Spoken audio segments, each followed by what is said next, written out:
Welcome back to the Words from the Nerds podcast. We are here talking about Antman, Quantumania, and we have two guests, not one, but two. And you will see their names right here, even though it's saying Ant Mid on Ben's. This is Ben and Memish. Ben, let's go ahead and tell us what you've been up to. I've been watching some pretty bad movies recently. Eh, Bad. just to be honest, Ant-Man was not that bad, but Antman wasn't yeah, that bad, but the whole month of January was pretty bad. yeah. But I've been talking about this movie quite a bit. Some of my thoughts on it, both negative and positive, and I've been observing all of the online debate because I think it's been just a little ridiculous, kind of where the Marvel and movie fan base has gone to, especially after this film. It's just been a little bit of a insane weekend so far, seeing the reactions to this movie, but I'm excited for us to talk about it because I think we're all pretty reasonable, respectable human beings. We can have a good conversation about it without wanting to block each other or something like that. Dang, Yep. deep cut. Memish, how have you been, brother? I've been good, man. I've been good. Last time I was here, I was from now anyway. I just started streaming. I've kind of lowered down on the film or the content in general, but watched Antman, and I felt like I just had to say and come on as a guest anyway, because this film is something to talk about. But so far, just school revising and the streaming so far. Hey, I'm good. yes, sir. And obviously, the greatest co-host of all co-hosts, Charlie. Hola, guys. I just want to preface. I came down with the sickness. So if you hear some voice cracking, don't laugh at me, or I'll laugh right back at you. Okay. But I'm still gonna be part of the conversation. These guys might have to carry it a little bit more, but I'll still laugh at every dumb thing they say because trust me, there's gonna be a lot of it in this episode. So I'm excited to be here, and I'm even more excited to quit talking about this and get to The Last of Us episode 6. Let's go. That's what I'm waiting for. I tweeted the other day, I said, all right, now that all this mumbo jumbo's out of the way, The Last of Us episode 6 comes out in 2 days, so let's get it. So I'm very excited about that. I guess we can get right into it. Ant-Man and the Wasp, Quantumania. It came out this year, obviously, has a runtime of 2 hours and 3 minutes, which was very, very useful. I love these little 2 hours, you're in and you're out, hour 40. PG-13, and the summary goes, superhero partners Scott Lang and Hope Van Dyne return to continue their adventures as Ant-Man and the Wasp. Together with Hope's parents, Janet and Hank, and Scott's daughter, Cassie, the family finds themselves exploring the quantum realm once again, interacting with strange new creatures and embarking on an adventure that will push them beyond the limits of what they thought possible. Directed by Peyton Reed. Now let's get into the ratings. 48% critic score, 84% audience score. A huge gap right there on Rotten Tomatoes. 66 IMDb rating, 14th in popularity. Let's see, Metascore, 48% Metascore, and a 5.8 user score. So this movie is getting dragged across all platforms, and we're here to talk about it. I will say, just like we'll hold spoilers for like 20 minutes and we'll get to our spoiler-free reviews. So, Ben, you can go ahead and start us off. Oh boy, having me start us off. Wow. Yeah, I mean, I think that the reviews on this movie are a little harsh, and it's not necessarily some of the scores, because I do think like it's just like an okay film. Like it's decent, but it's definitely not amazing. So I understand where a lot of the hate is coming from, but I think some of the more specific reviews that I've seen from like people I follow on TikTok or just some of the Twitter discussion has been going like way too far with how crazy people feel about this movie. For me, I think I had a fun time with it. I think a lot of the MCU films are starting to feel somewhat similar in how they sacrifice certain moments of the movies in order to have like humor that feels a little forced. And we can get into some of the specifics when we get into like spoiler talk. But there are moments where I'm like, this is really cool. And then it immediately is just like, hey, let's insert a joke here. And like everything that was cool kind of stops. And I don't like that a lot of Marvel movies are feeling like that. I'm glad that Black Panther wasn't like that. But like this, Love and Thunder, and even some of Multiverse of Madness, sorry, Charlie, felt a little bit like that. And I wish that it was able to take itself more seriously, especially for a movie that's introducing Kang, supposed to be the big bad of this entire couple of phases in this entire saga. So I kind of wish that it had more consistency. It felt like it was trying to be too much like what the previous Ant-Man films were. And they worked in those regards because they were just kind of lighthearted, fun adventures. This tried to be a serious, big adventure while also keeping that same tone. I feel like that balance wasn't always super well done. And there's a lot of other specifics that I want to get into when we get into spoiler territory, but I really don't think this is like as bad as a lot of people are presenting it to be. And those who are saying it's the worst Marvel film, like I don't understand how you can watch this movie and think it's the worst Marvel film. So I just thought it was like all right. I think it's better than Ant-Man and the Wasp, but I don't think it's better than the original Ant-Man. So I liked it. I don't understand all the hate, but I was still pretty disappointed because I expected more from this movie, and like as the start of Phase 5, definitely hoping for more. But I had a fun time with it. I liked it. Yeah, I agree with everything you said, and it's kind of weird how I do agree with everything you said, yet I have this rated a whole 12 points higher than you. Um, I, s- I, s- I really did, and I guess we'll transition into my review, and then we'll knock out Charlie and Memish. But there was everything that Ben had just said, valid. All of it is completely valid. Is it the worst Marvel movie? No. Is it the worst MCU movie? No, it is not. I have this at a 76 out of 100, which, yes, might sound super high to most people, but at the same time, it's like, what were you really expecting from an Ant-Man movie? You know? And if we didn't have Kang attached to this, then how would you go into this movie? How would you come out of this movie? You know, how would you have perceived it after your viewing? And so I think there's a lot of things you have to take into account. I went in with no expectations. I wasn't expecting this to blow me away. The same that I would think not a lot of people would expect it to blow them away. And so I kind of went in, didn't expect the best movie ever, and I came out and I enjoyed what we got. There are some decisions that, yes, I hated, and there is a typical, the jokes and the writing at times, and some decisions that some characters make that just kind of didn't sit right with me at all. But overall, I think it was fine. Like, I enjoyed it. I had a good time. Some of the jokes were funny, some of them landed. I love the way they built up the tension to King. I know that was, kind of beat over the head after a while, but like I thought it was cool. And overall, it visually it looks better than a lot of past MCU movies. And so I didn't have a problem with it. I didn't have a huge quarrel with this movie. I kind of knew what we were going to get when we first got announced that we were getting another Ant-Man movie. I was just kind of like, okay, it's going to be another Ant-Man movie. And I feel like a lot of people kind of went into this expecting something a lot better, expecting something a lot more grand. And so I feel like that kind of stunted their reviews. But in terms of the worst Marvel movie, in terms of anything lower than a 50, anything lower than a solid 60, I don't really agree. And that could just be my, you know, I'm very easily pleased. That could just be that one side of it. And if that's a wrong way to watch movies, and so be it. But that's how I'm gonna watch my movies, you know? And I'm gonna rate things a little bit higher. That's just how I've always done things. Most people think this movie's a 60. I think it's about a 70.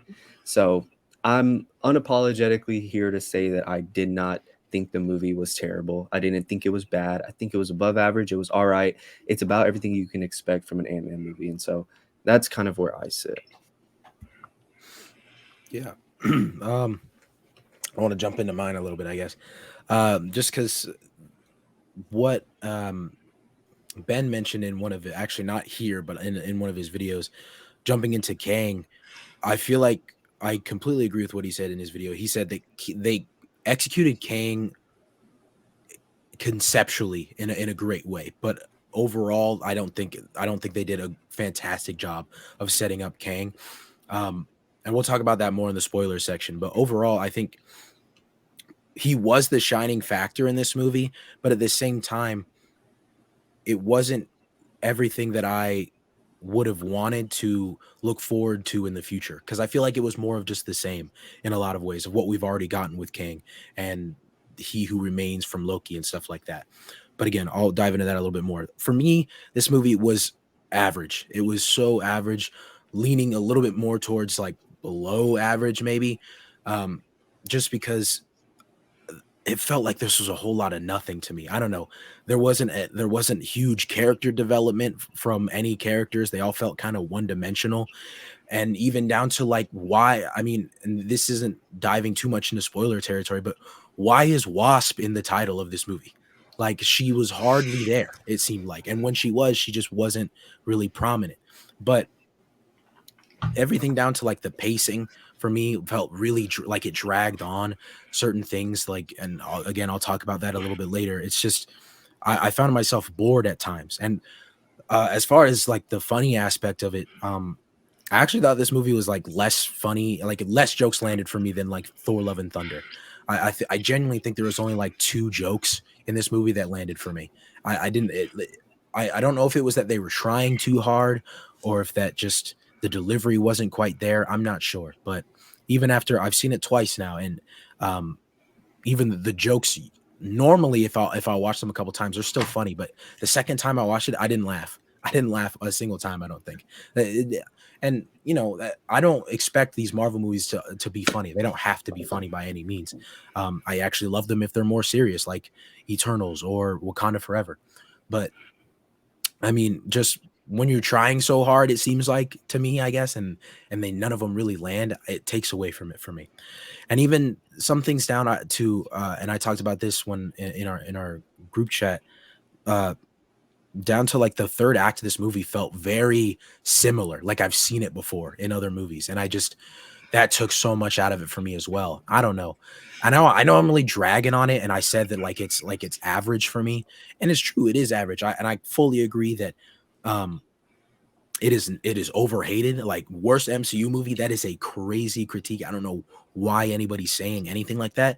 And I think Aiden's right as well. Like, it's an Ant-Man movie. Like, obviously there's certain things that we would come to understand from an Ant-Man movie. Kind of like in that tweet that Ben mentioned before we started recording, that from that Peyton Reed was tired of being the palate cleanser, but it still kind of felt like this was the palate cleanser. And so even with having Kang, who's supposed to be the next big bad of the MCU, it still felt like it was a palate cleanser. And I think, and let me rephrase, I think Aiden is partially right in the fact that it's an Ant-Man movie. Like, we shouldn't expect so much, but at the same time, like, it's the MCU, and there's a certain like expectation with these big budget movies that they'd be able to put forth something that's, you know, really, really good. And granted, I don't think this is bad. It's average. This is totally an okay release. I don't think this hurts the reputation in any way. It's not like Black Widow, but I'm just kidding. But you know, I mean, at the end of the day, it was okay. And I don't know. I think we're all dragging on it one way or not dragging on it the other way. It is a really interesting debate right now that doesn't seem like it needs to happen. So it's very strange, but obviously we're going to dive into more of that when we get into spoilers. But yeah, this left more to be desired for me, I think, all around. Yeah.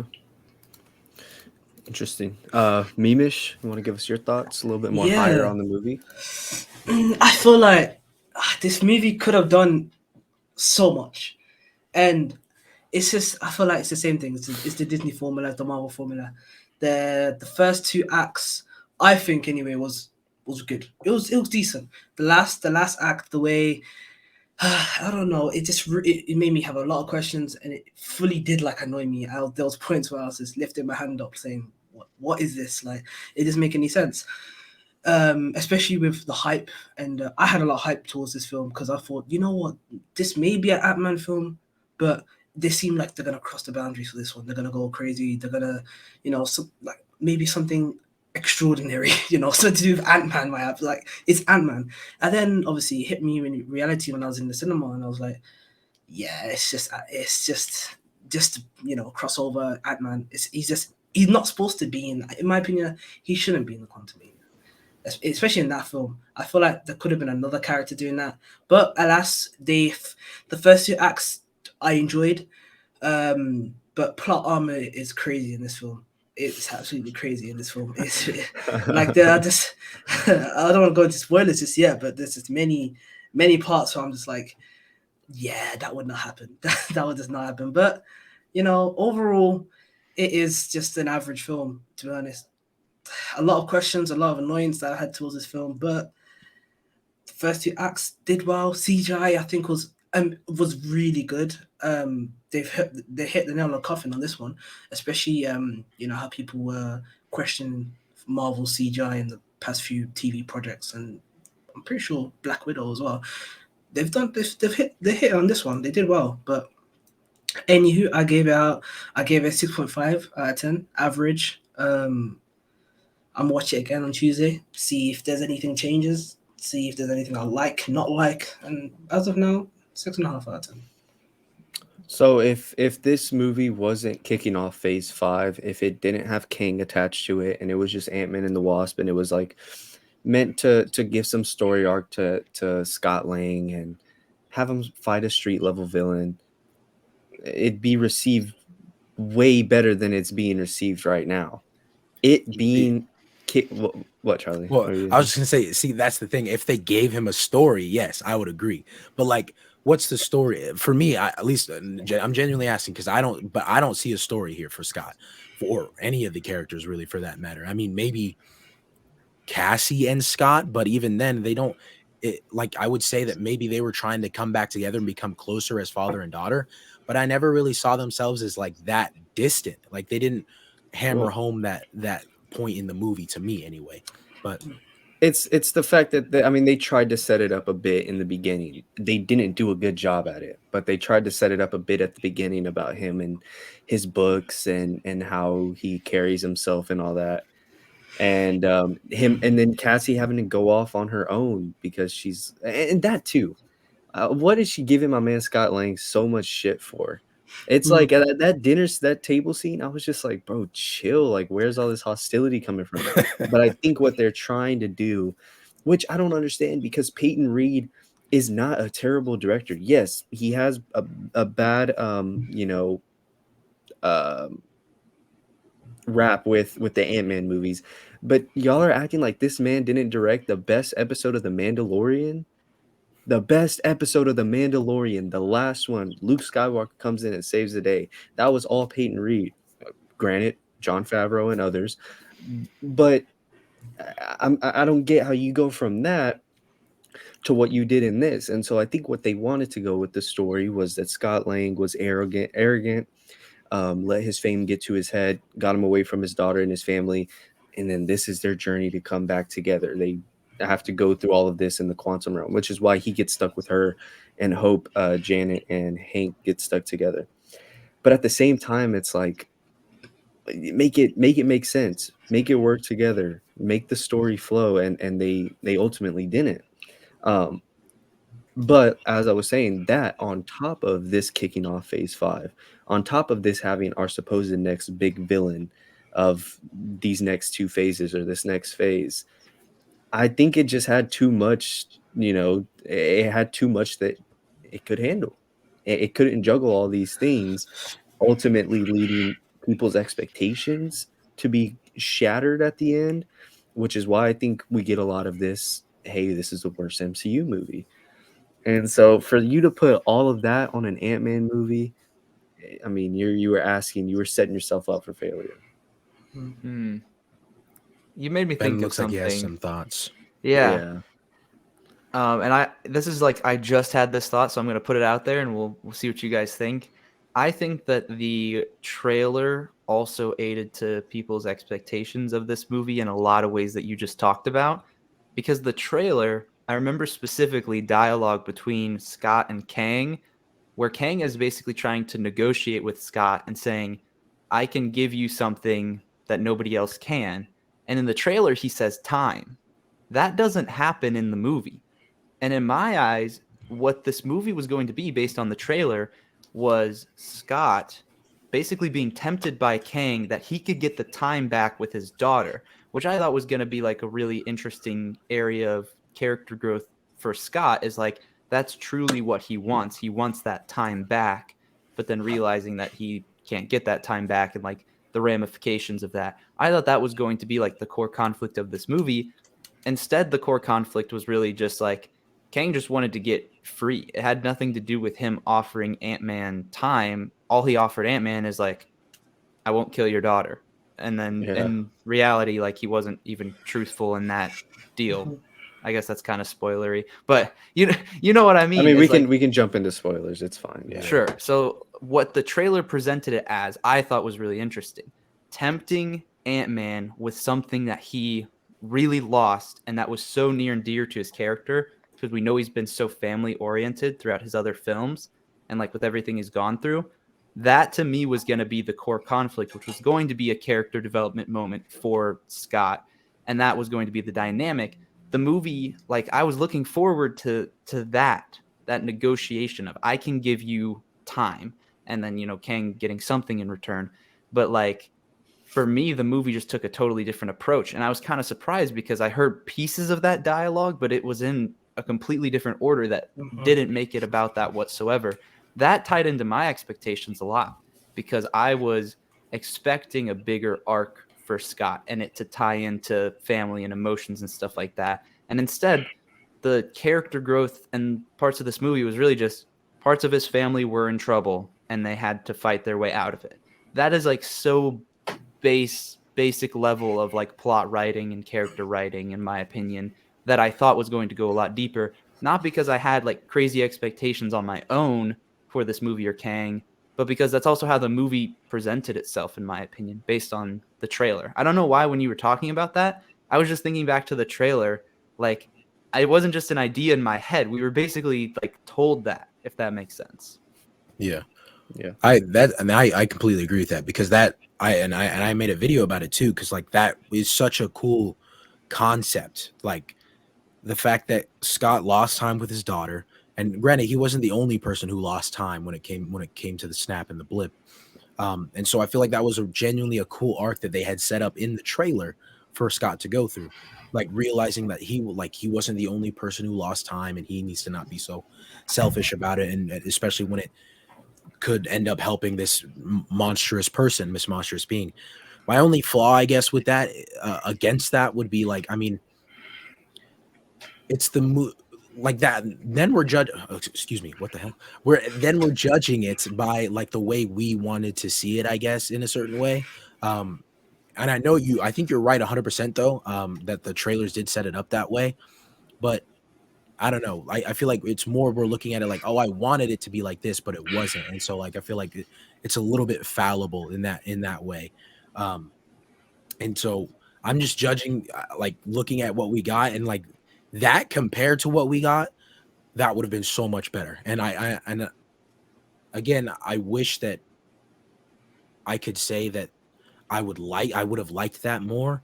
And I mean, I can say that I would have liked that more, but I wish that I could say that that's a clear and concise way of looking at the film and how they dropped the ball. But I also just feel like it's a double-edged sword, because that's the term I was looking for, a double-edged sword, because it's the way I wanted the movie to play out, but it didn't play out that way.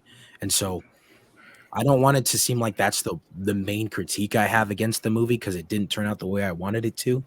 But I just feel like they had the makings of something good there, and they just didn't tackle it well. And you're right about the dialogue and the way they lined it up in different ways. They even had that in a sort of way with Janet and Kang. Like that was sort of the not that they were operating on a like, you give me this, I'll give you this sort of thing. They were both in it for the same thing, to get out of there. But Kang was like, if we get out of here, I can give you that time with your daughter back. I'll put you back in that place. And so that was like the little bit of that sort of storyline that we got. But I just wish we had gotten that with Scott. It's Ant-Man and the Wasp. It's like, I wish Scott had more than just, that's my daughter, I love her, and whatever else happened in the movie. That's the thing. It's like, I just feel like there's nothing. It was just, He started it in the same spot, happy-go-lucky, ended it in the same spot, In the happy-go-lucky. exact same spot, Yeah. shot for shot. Like literally, yeah. Seriously. Yeah. Yeah. I think that's definitely the biggest flaw, the biggest fumble of the movie. And that's not even touching all of the Kang stuff, which was honestly my biggest disappointment by far. Wow. I loved his Well, performance, yeah. honestly. Yeah, I loved his performance. I think this is one we're going to talk about for years and years. I mean, Jonathan Majors, I could feel his like wrath, bro. You know, like there's most villains that just like get pissed off, or like sassy villains like Ultron, or like smart ass villains like Thanos. But this dude was just like, he was this close every single time, every conversation, he was this close to just snapping, and you could see it in his face. So I thought he was great. I just have a problem with how everything ended up and how everything turned out. I think it's just bad. I think it's really bad. Um, and so ultimately it all has to come back to storytelling. Just how are you formatting, these events that you're telling us? Are we caring about any of these characters, or about like these riots that they're going to do, and this um, revolution that they're trying to start? Because I don't. Honestly, I'm rooting for Kang at this point. Like, I want to see him just go crazy and obliterate everybody. But obviously that doesn't happen. And so there's a lot of stuff like that. Not even touching the Scott Lang and the Cassie stuff, and the other three that were just there to be there. Not even touching any of that, but just it's like your villain and your hero wise, like, what are we doing? And since we're in spoiler talk now, I wanted to talk about Kang a little bit, because I think you're right. Jonathan Majors, fantastic in the role. And this goes back to what I was talking about before with Ben, how he mentioned in his TikTok that they set up Kang conceptually very well. But everything else around him, I don't feel like this was the setup that we want for his future. I mean, Aiden talked about it in our group chat a little bit. I mean, him getting taken down by all these ants. Granted, I like they're ants from like thousands of years in the future, and like they're super smart ants or whatever. But this dude said he's killed so many Avengers that he doesn't even remember who he's talking to, doesn't know who he's talking to. And I don't get that vibe from. I'm looking at him and I'm like, okay, he's powerful, sure. He's powerful, but bro has a beam that can disintegrate anything. Literally, it was just evaporating people. And then like also that's now, since I'm on that point, small little detraction for the movie that this is and how visually pleasing it is. I actually think this is one of the better MCU movies visually, probably like top 5 for me. Yeah, for sure. For all of those cool visuals, I just thought it was kind of lame that like Kang's beam just literally just makes them disappear. Like the other girl, I don't know her name, but the warrior girl that's fighting in the resistance, her staff literally like spreads people thin for a few seconds before they disappear. Like that looks visually cool. But Kang's is literally just you're gone. Like, but there's also it's again a double-edged sword, because that's also kind of cool because it shows just how much he doesn't care about life, I guess. Like they're just gone in an instant. So I don't know. It's a give and take for me with that. But back on track, he has a laser that can do that. How can he not just shoot all these ants, bro? How can he not just light all these dudes up?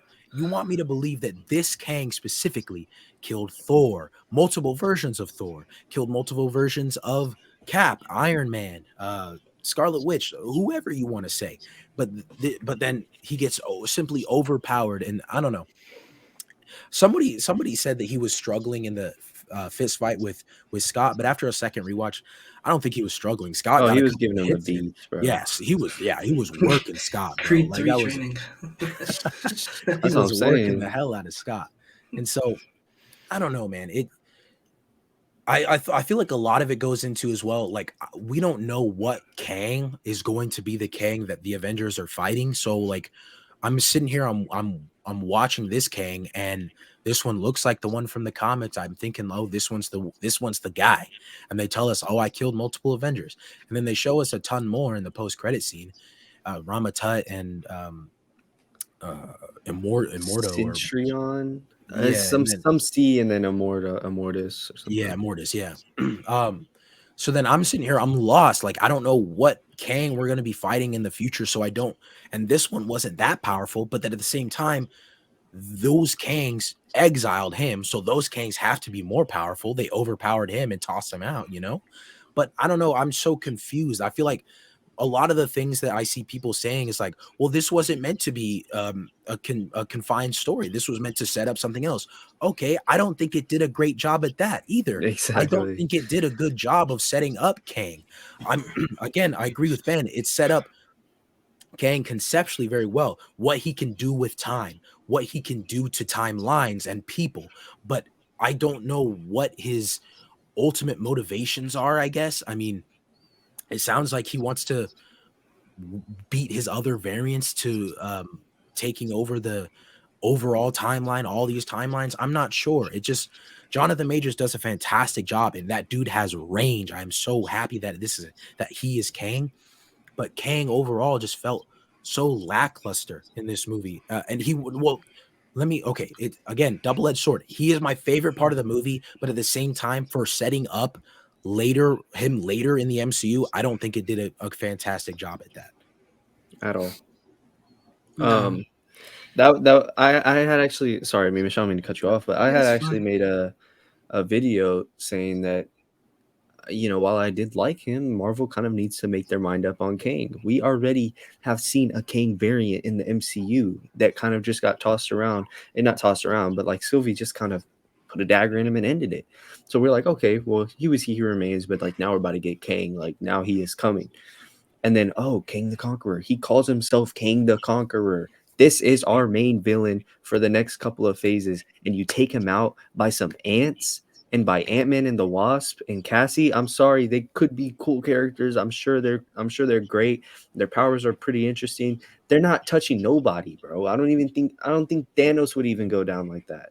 And you set up all the up until this point, man. He's OP, bro. He is going crazy. He's going ham. He's disintegrating people. Oh, and then Ants and MODOK come and stop him. Which don't even get me started on that MODOK shit. Because like that was a whole nother thing up until that point. But you have to make your mind up on Kang. Because now you have two options. You can bring another variant in, and then it's just like, okay, this is our third Kang variant that we've seen. When is it gonna end? Or you can bring this Kang back. Where I feel like even if you bring him back and you do all the explaining, we're still not going to forget, you know, what happened in this movie. It's you got to take him more serious. The villain, the hero does not always have to win. And I don't know why Peyton Reed thinks that Ant-Man and his family have to have a happy ending. They can get out of the quantum realm or they can work another way around it, but they don't have to defeat Kang for the sake of the story. It's not the end of the world. I promise you it's not. And so that was one of my biggest problems. And I think Marvel really needs to take a look at this and make up their mind on what their future plans is and what they're going to do about Kang. I'm sure they already got it all planned out, but it's like this wasn't it, you know. If this is supposed to be our big bad and he's getting taken out this easy, he's gonna have to like get shipped off to like some anime universe and do some training there and then come back and start giving the beats to people because that's the only way I'm gonna take him serious if he comes back. And so Yeah. I agree with you, Charlie, on that. Yeah. Well, this shouldn't be, as someone was saying, Ant-Man and the Wasp. It shouldn't be the Wasp. I think, if anything, Ant-Man and Janet, Quantumania. It was mainly, Janet had a big part in this movie. I liked it. The way she was, scared of being like Kang being first introduced as a stone cold man, just walking through and saying, "You've got something I need," or "You need to get something I need," and he was so sick in this film to the point of ants. The fact that a bunch of 400, 500 ants with just metal arms and whatever, and the first thing Kang does is pull up a shield. Like they're right in front of you, and you do nothing Exactly. about it. It makes no sense. Also, I've got a little theory now. Like I think it just came into my head when you guys were just talking about another Kang variant, like being the main villain, etc. Could be, but I think that this could be I want to give MCU the what do you call it? I want to give MCU a tick on this one. I either think that they've made this knowing that this is going to be a film disliked by the fans, or it's going to cause controversy, or they fully did it with actually thinking that it's a really good film.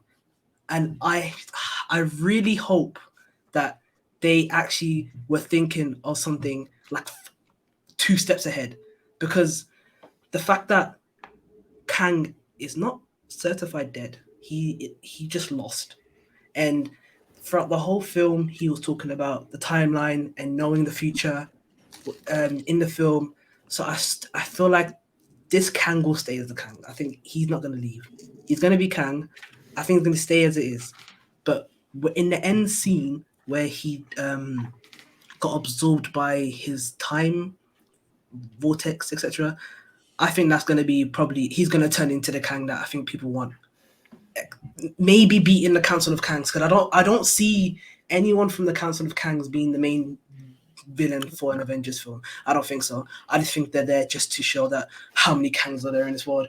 Could be, who knows? But I still feel like this Kang the Conqueror is still going to be the main villain, and maybe just improve in power.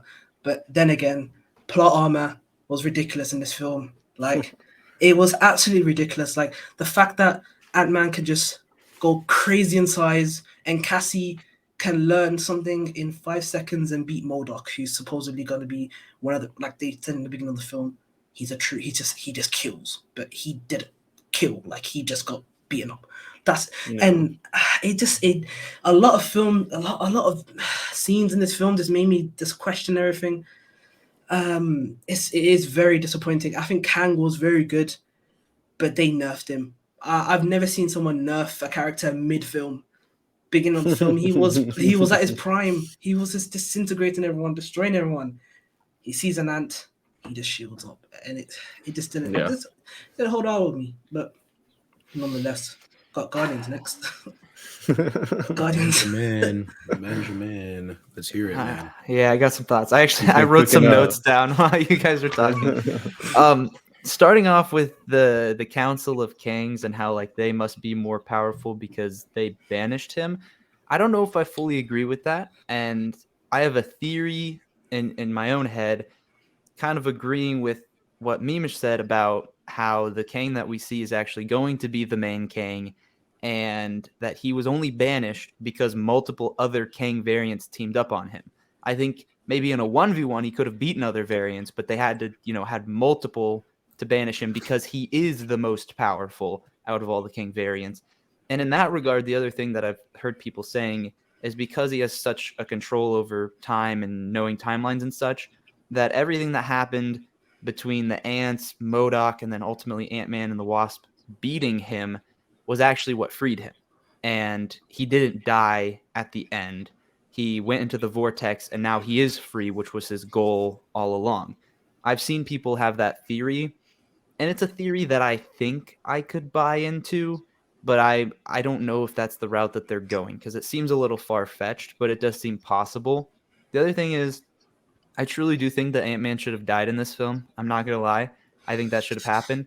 And they were setting it up to happen, to be honest. Like, after they went through the portal, and it was just him versus Kang, I'm like, are they actually going to go through with it? I didn't think they were, just based on like reviews, and nobody was saying that something crazy happened in this movie.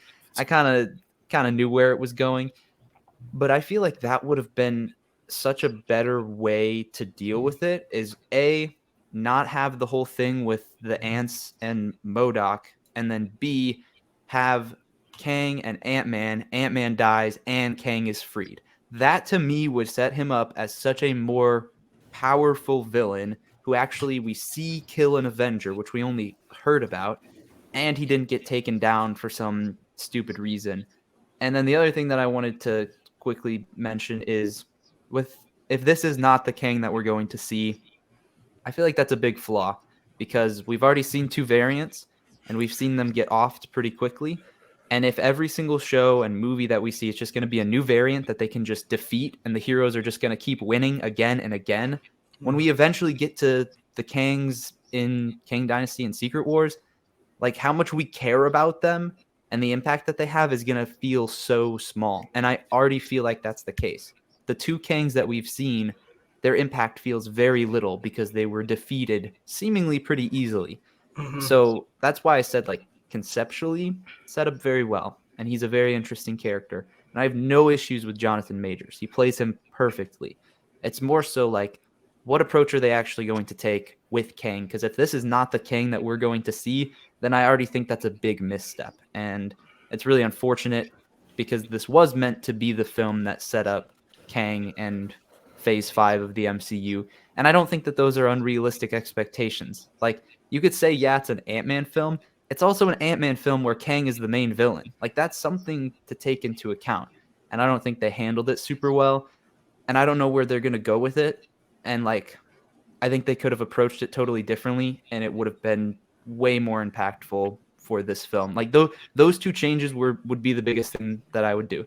That whole Ant subplot where we saw them for 2 seconds go into the quantum realm and they came back later, I don't think you need that, like, at all. Take that out of the movie.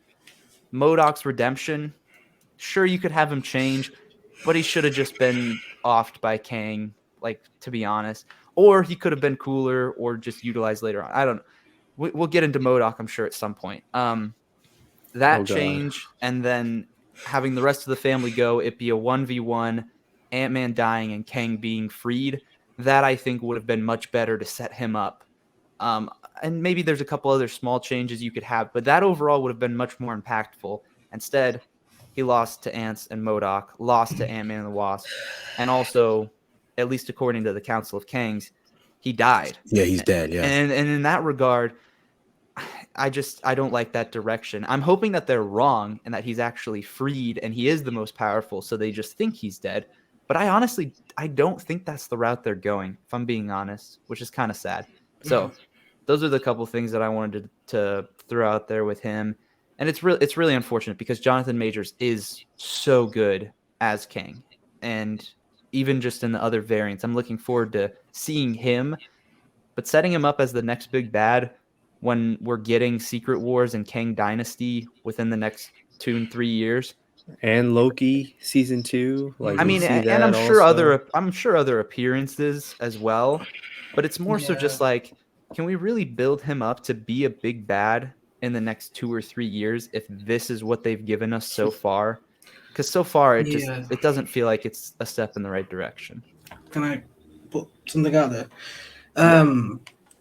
I feel like for this film, if they took out Kang from this film, like Aiden said, and we treated it like a normal Ant-Man 1 or a normal Ant-Man 2 with not a lot of hype that it was towards, like, you know, how everyone's thinking Quantumania, Kang is going to be crazy. But if they took him out and we're still in the quantum realm and they did the same thing as in with Guardians in the first film where they just showed a cameo of Thanos, just a teaser. And I feel like obviously that would be just following the same faces again, but something similar to that. Making Kang the main face of this movie and absolutely just ruining his potential, because let's be honest, the potential that he had there wasn't nowhere near, I think, most viewers anyway. But I feel like if it was a different, obviously, could be MODOK, you know, the main villain. It's an Ant-Man film. I don't think a lot of people would like be bothered about that if it was just no Kang, MODOK. It's just an Ant-Man film, and they just showed like a glimpse of Kang, maybe. But if they're gonna show a whole new variant, and then in the next variant he dies, and then if they're gonna show another variant, most likely there'll be another variant on the way after that. If that makes any sense, it's just gonna be unraveling if they're gonna carry on like this, and then no one's gonna have not faith, but no one's gonna care about Kang. So yeah, that's one of the things I would have done if I even had the pleasure of directing an Ant-Man film, if I wouldn't make him the main villain. If I did, then a lot of characters wouldn't be alive in the end, because Ant-Man should be alive in this film. That's what. Oh my god! Ooh. That's what. Sorry to cut you off, Memish, but that's what. One of the things that, like, when I was watching the second time, especially, I kept for some reason thinking back to the discourse around Tom Holland's early Spider-Man movies and the lack of consequences, that's exactly what this movie was. No consequences at all. Like nobody, it's not even the fact that like I wish Scott would have died. But even then, I would have, if not him, I would have taken anybody else dying.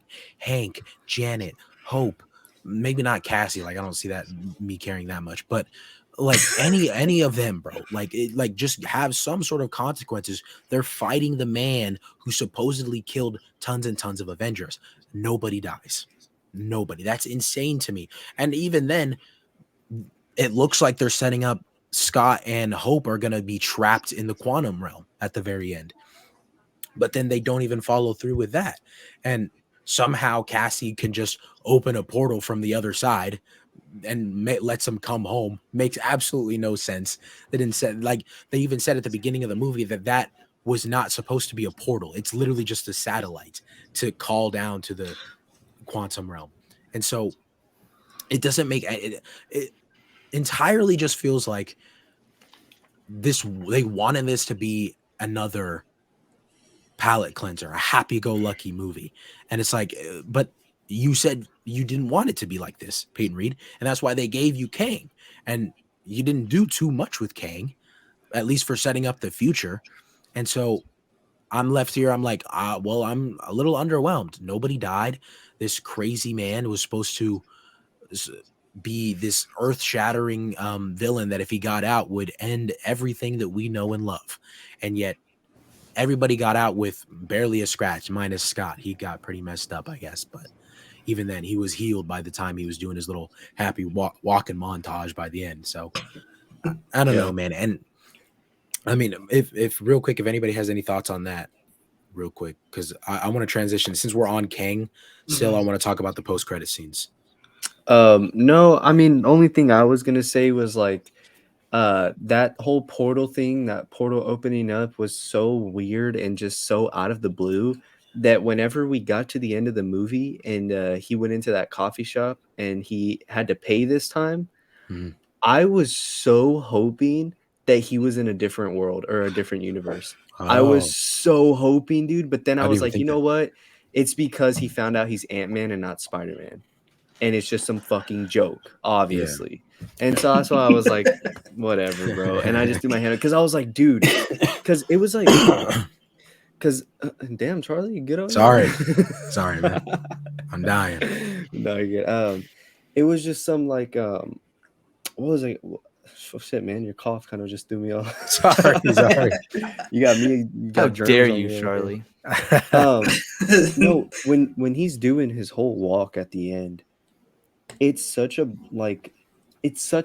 here you were in the beginning and here you are again, nothing's changed type of moment that I started to like kind of feel uneasy, and I was like, oh, something's got to be different. Like he's gonna see something, or like some breaking news is gonna happen. Something has to change. And then he got charged for the coffee, and I was like, holy shit, is he in a different universe, like a different type of a different multiverse, whatever? And did Kang secretly win, or did he secretly like give Kang what he wanted, like Ben was saying? And so I was waiting for it, and it was nothing. So like I just had to touch on that before we got into like post credit scenes, because I was so hoping that they would do something cool like that, and they did. One more thing before we go into Charlie's topic. Sorry, but what Aiden just said with the walking down the pavement or montage, whatever it was, the last scene as well, where he looks like he's anxious. I thought something was gonna happen there as well, and I felt like this is, I don't know. I know it's like a 2-second clip of him just looking weird, but I didn't feel like that was. It didn't feel normal. If that made any sense, it didn't feel like what I was like, what the hell's going on here? And then they just, it was just it every time I think of it, just I can't. As of now, I can't think of many positives of an Antman film, and I'm kind of thinking that I'm about to lower the score, to a 6. Oh wow! I'm about to update it to a 6. Jeez. I do want to say one more thing. That's why I laughed.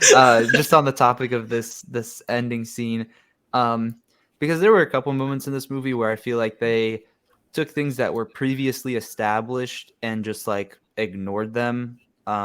Like a minor one was when they were in the quantum realm and they were big, they were able to have their helmet off and hug. It's like, I thought the whole point of the helmet was to allow you to shrink and grow, and they just kind of threw that out, because that's also why he wasn't shrinking during the Kang fight, is because his helmet got broken. So it's like, there was no consistency. But specifically talking about the end scene there, I thought it was going to be either a different universe or a time jump, because what we know from the quantum realm is that time works incredibly differently.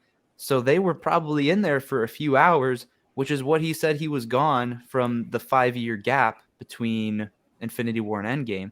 He said he was only in there 5 hours, but it was 5 years. And yet it seems like everything's fine. Now, the crazy out there theory is, what if this is Kang manipulating time all along to make them think everything is okay, but in reality it's not. It is a different universe and he's trapping them there, or like some crazy out there theory, right? But in reality, I think it's just like they kind of ignored previously established things and just said, oh, they're back and everything's fine and they defeated Kang. Or did they? When in reality, they probably did defeat Kang, and it's just a different one's going to come along later on. So I think there were multiple times where there was inconsistencies with like previous stuff that they've set up in these movies, and that was one of them. Like, why did they come back and it's like the same coffee shop, the same guy working there? Clearly they weren't gone for very long. And how does that work, especially when they were just traveling through some random rinkety portals that they just kind of scuffed up and made somehow? It's like, where's the consistency? So I agree that they should have and could have done something cool with it, but I think just like a lot of things in this film, they just kind of fumbled it.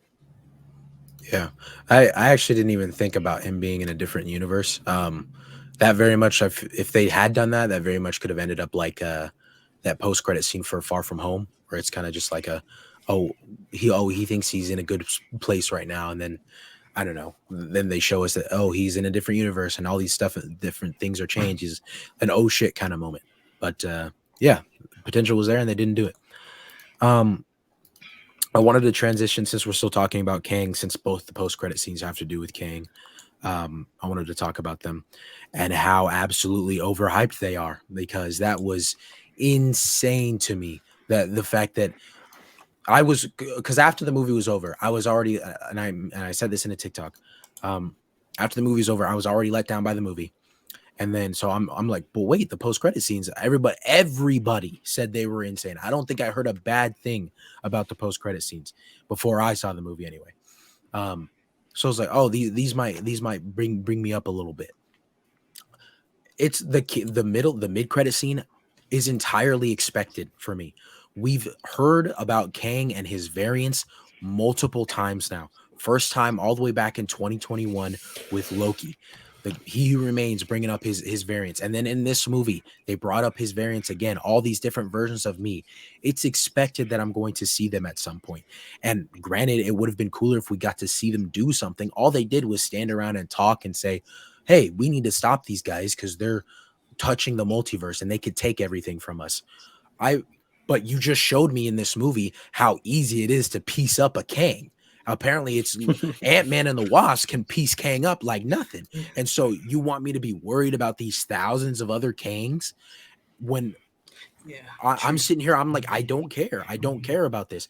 And also, like, I needed to see all these different versions of Kang anyway at some point, because I know they exist. They've told me that they exist. I don't know what these versions of Kang can do. So, I mean, there's nothing for me to be worried about. There's nothing exciting there for me.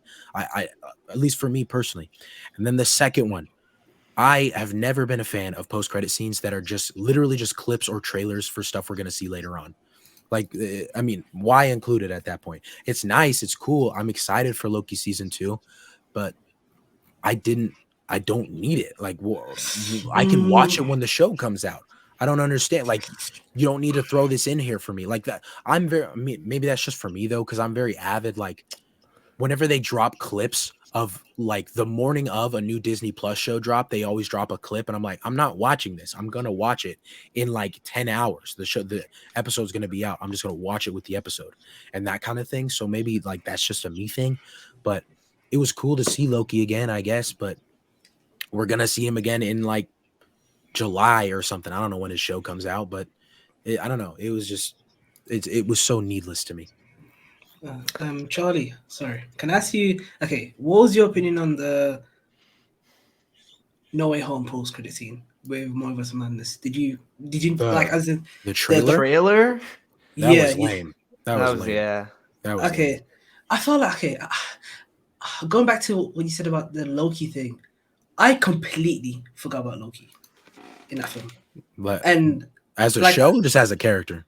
no, like, I saw his face and I gasped. I was like, Okay. Yeah. this was like, I think that was probably one of the redeeming factors in like the post credit scene. I think was probably up there with the film, and that says something because the multiple Kangs made me excited. I'm like, oh crap, there's more of them, and obviously I knew of that, but actually seeing them. And they're looking cool. They're in their Egyptian clothing. Some of them are even the one where Loki looking like back in the what's it? What year was it? What century was it? Like 19th century, 18th century? I don't know. But the post credit scene when I saw Loki, I was like, oh god, yeah, this is gonna get me excited. So I just thought I'd just say that. Oh, Yeah, man. I don't know. I didn't see, and you had said something about this after the movie, Charlie, but like I didn't see anybody. The only thing I saw about the post credit scene was, oh, by the way, there are like 2 kind of cool post credit scenes, and so I was like, okay, cool. I can probably expect something like kind of interesting to show up, and so I went in not even expecting anything. I just went in expecting like cool, and I got those 2, and I was like, oh damn, that was like really cool. That was like really good. But like even then I wasn't like, dude, this is groundbreaking. So I agree with you, but then I also I kind of don't, because I thought it was like kind of cool, like to see the Council of Kings and to set that up and to see like all these different Jonathan Majors basically, and to kind of like see their reaction to what happened. And then I love Loki season 1, and I know you don't. And so Whoa, hold on. I Whoa, never whoa, said whoa, I whoa. hate it. I well, never but said I you hate but it. you Charlie said you likes didn't like Loki it. season Yeah, I 1. said I like it. I said I like. I just don't love it as much as you guys do. I don't Okay, think okay. it's not my favorite show. I did not Me- say I hate it. This man Well, no, trying I to didn't. slander me. No, I didn't mean you hated it. I know you didn't. You weren't as high as we were. You aren't as high on the show as me and Ben were. And so seeing that, I was like, oh hell yeah, dude, that's dope. Yeah, and it was cool. Like the audience reaction was really cool as well.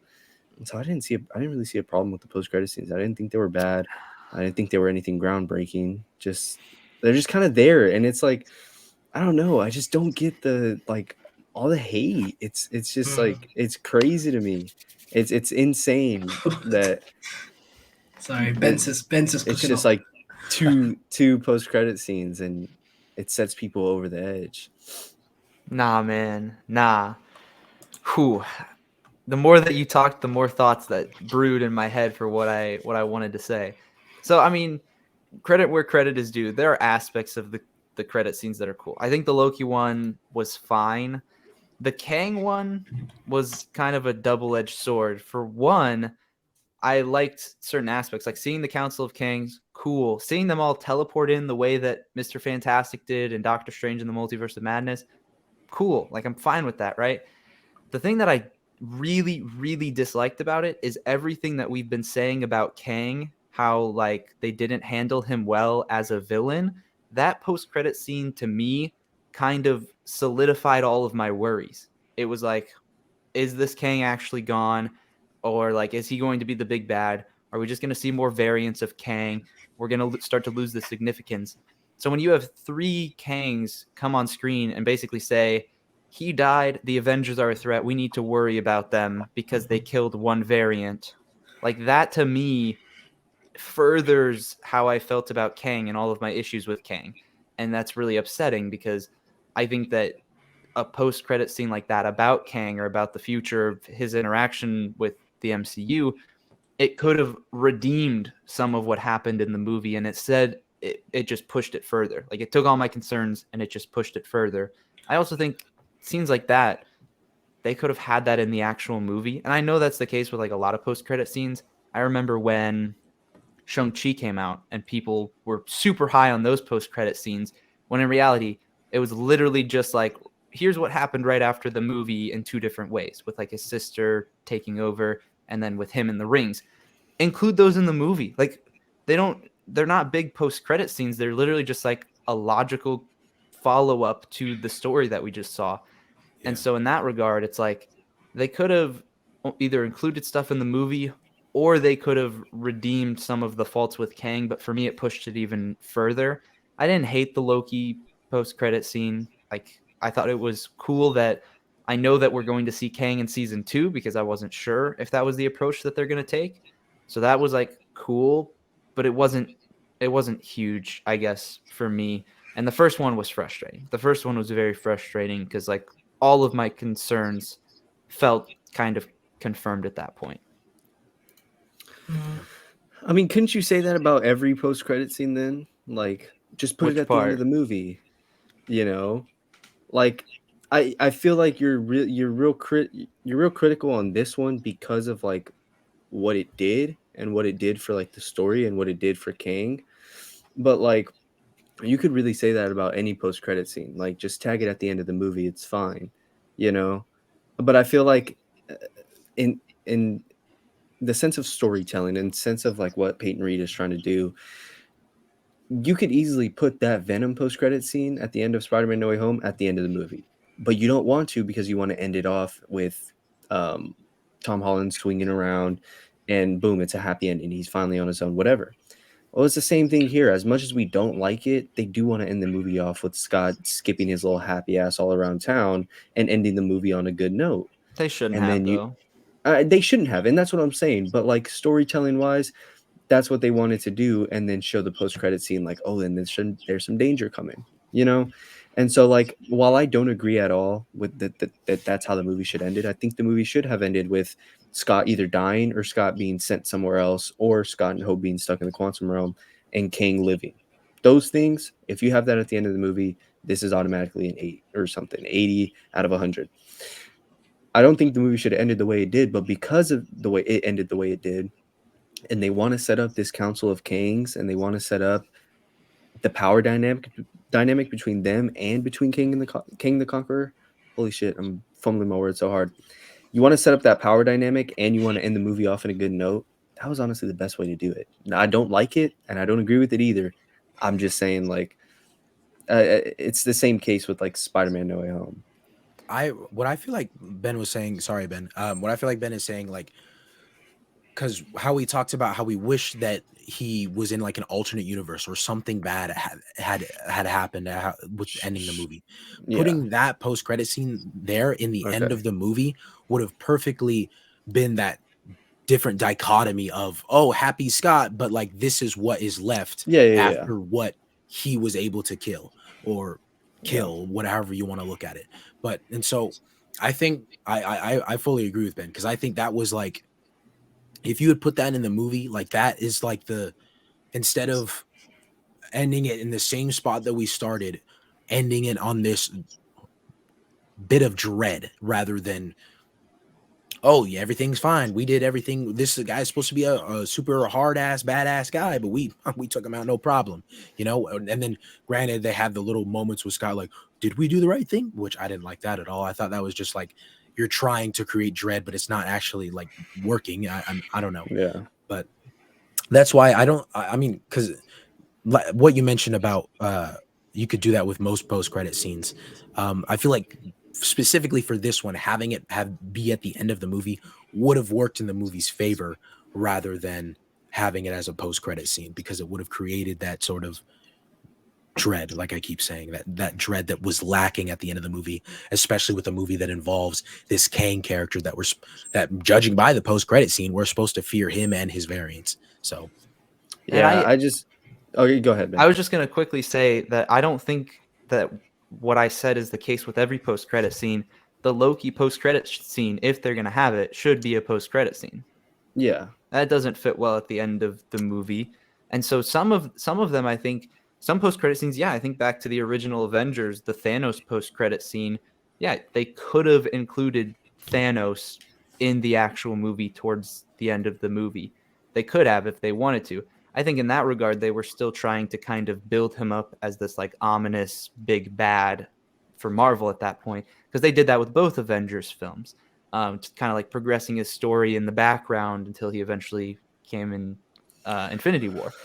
And so I think some post-credit scenes, it doesn't lend itself to the movie to have it at the end. But in this case, something with a continuation of Kang to end the movie on the more serious note that I think it needed, I think would have worked, which is exactly what Charlie said. I agree. Yeah, you can just tell that's not the direction they were wanting to go, which is disappointing ultimately, which is very disappointing. So, I just kind of took it the way it was. All right, well, you're gonna end it like this. This is a pretty cool post-credit scene. We'll see what they do from here on out. They have a plan. They obviously have a plan. Do I think they'd be dumb enough to let this King actually be dead and just bring in another variant? No. They called him King. They called him King the Conqueror for a reason. Exactly. Why? No, they would. I don't think they would, though. I'm telling you that the end of the movie and the post-credit scene is basically confirming that. Like, what is the point of setting up the Council of Kangs and all of these other variants and having the ending actually be happy if the Kang we saw is still in control of the situation? It seems too far-fetched at this point. Like, they've committed to what they gave us, in my opinion. I don't think it's as bad as they tried to make it seem like it isn't all good. I don't think it is. So they end the movie with Scott jumping around and he does his little dumbass thinking, right? Like, oh, did we say? And that's supposed to, kind of tell us, oh, hey, he's kind of having second thoughts. Maybe Kang is still lurking. It's executed very poorly, but I think it's ultimately what they're trying to tell us. He calls himself King the Conqueror. They call He Who Remains, they call him He Who Remains. They call Victor Timely, Victor Timely. This is King the Conqueror. Marvel is not going to just kill off this dude who calls himself King the Conqueror. I just don't see them doing that. And I don't think that Council of Kings post-credit scene is supposed to sit there and be like, oh yeah, he's dead for sure. Like, we don't know. We really don't know. And it could just be the fault of the movie, and I know it is, but I think that's where a lot of people are getting it messed up. Just because the movie was bad and just because they executed him very poorly, because I do agree they executed him very poorly, I don't think that means that they're dumb enough to just kick him to the dust right away. I mean, he went somewhere. He went somewhere that we don't know. I don't agree with it. I don't agree with how they set it up, but ultimately that's what they're doing. I don't know, man. I just feel like everything that happened in the movie was very clear about how they were setting it up. And they were, just like in Loki, setting him up more from like, there are variants of him that are more powerful. And at this point, we're just getting a taste of it and dealing with less powerful. Because think about it. He had the ability to literally snap his finger or just like move his hand and make somebody completely stop their movement. They cannot move at all. He should not lose to anybody. Do that, delete them. They're dead. He does not lose, right? Yeah. And sure, for this to be true, for what you're saying to be true, you have to go with the out there theory that all of this was a part of his plan to get freed. But I do not believe for a second that he could not have gotten freed while also taking down Ant-Man. He could have killed Ant-Man and still left. So how is it a part of the plan to have Ant-Man be alive? Like that, it just like doesn't make sense. There's too many things that would have to be true for your theory to be correct. It seems too out there. This is just like Eternals versus Black Widow. Okay, this is real quick. No. Going. Real quick, Memish, because Memish, I see you like itching. I promise I'll get to you. That's fine. Because look, I don't think it's so much of an out there theory. Like it is out there. Everything had to go his way, right? But what if these things didn't go his way and this place he went to, we have no idea about? They could honestly do anything from this point on. I mean, I've seen theories where he's in the Beyond and he becomes the Beyonder, and that's how he becomes the main villain for Secret Wars. Because in the original Secret Wars run, it was the Beyonder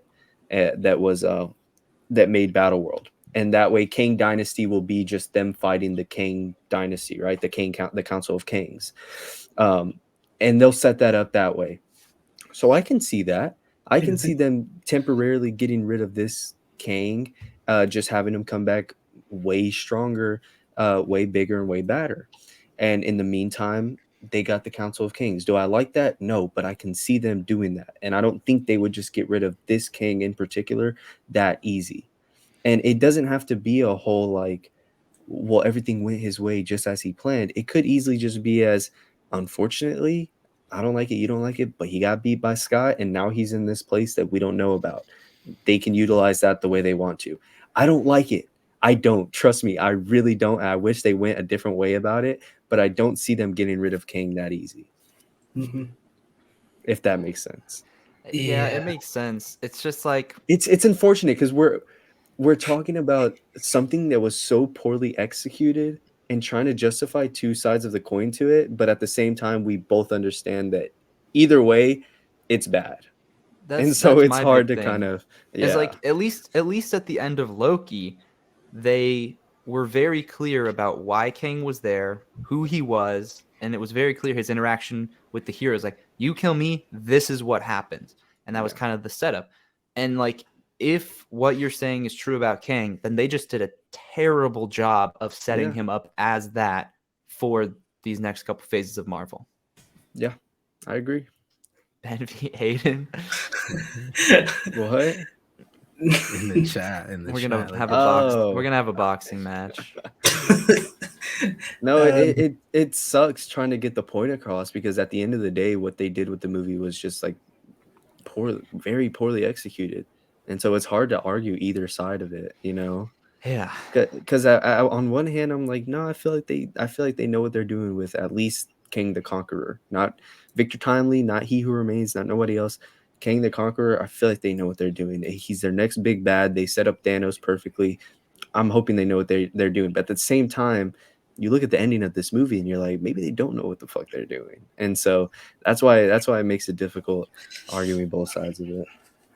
I have faith in Feige, but I agree with Aiden as well. I feel like for him, Kang knows the future. He can see the future. I think it's either a piece of Oscar-worthy acting from him to get to that specific point to be inside the time vortex, to become what he needs to be. Because I feel like even the Kang that he was there, I still think it's not Thanos level, if that makes any type of sense. Like the Kang in Antman is not that. It's not Thanos level. And I feel like, not. yeah, definitely not. And when you said the theory for Kang Dynasty with the Council of Kangs, I didn't even think of that. I think that would be very interesting. And also Kang being the Beyonder for Secret Wars. I was thinking for Secret Wars, Doctor Doom. I don't know how on earth they'll introduce him, maybe for Fantastic Four. But thinking of actually Kang becoming the Beyonder, and I don't know that much about the Beyonder. But I just know that he's very powerful in the comics. But that'd be very, very interesting. But I thought I keep coming back to this because I'm still trying to think where it would stand if Kang wasn't in the film. And I was thinking of, if Kang wasn't in the film and he had to be in the film, which other one would he be? And it wouldn't be any of the Earth heroes, because that would just not make any sense. Guardians, I feel like they've already got Adam Warlock, and Adam Warlock with Kang probably would be interesting, but it's the final of the Guardians, so I don't think that would probably work. It's out of everyone, if you actually just think about it, Antman it's not really the main match for it, and I think everyone knew that. And I was thinking back at it now, and I was thinking, the expectations, why was it high? And then now I'm going back on myself saying it was high because of Kang, but then it's just 50-50, really. Yeah. Ben, no, I thought Ben was gonna. Ben had more to say. I have just more to say about stuff in general. I have some notes that I want to get to at some point, but not particularly about what we're discussing right now. But I do think, like, you could say maybe this isn't the matchup, but then it's like, well, then why do you choose to introduce your big bad in this movie, like for the next couple phases? So either way, no matter what we could say, it goes back to there's some level of poor execution on Marvel's part for how they decided to introduce him and handle him so far.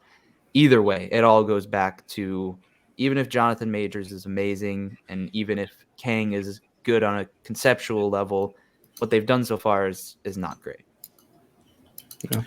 Now that we've talked about someone who I thought anyway was really good in the movie, let's talk about someone who I didn't. Catherine Newton. I did not enjoy her Cassie at all. I've seen her in other stuff. I know there's like an Amazon movie, like All the Beautiful Places or something. She actually does a really good job in that movie. But here, I don't know if they just didn't give her anything to work with. I think that might be it, because the majority of her dialogue is the word dad. But that's, whatever. She just, I don't know, man. Like, I bought into the relationship between Scott and this isn't me. I saw someone tweet this. I can't remember who. I bought into the relationship between Scott and his daughter from Endgame in that 1 minute sequence more than I bought into their relationship in this entire movie. And that is crazy to me. And it kind of goes back to what I talked about before about the setup of them being distant from each other, and maybe that just wasn't really executed well. And because it feels like, especially the moment when they're both giant and they hug each other, that feels like it's supposed to be a moment where they're kind of on the same page again. But then I'm thinking about it, and I never really felt like they weren't on the same page. Obviously, they had little arguments like fathers and daughters do, like, hey, maybe you shouldn't go to jail so much, Cassie.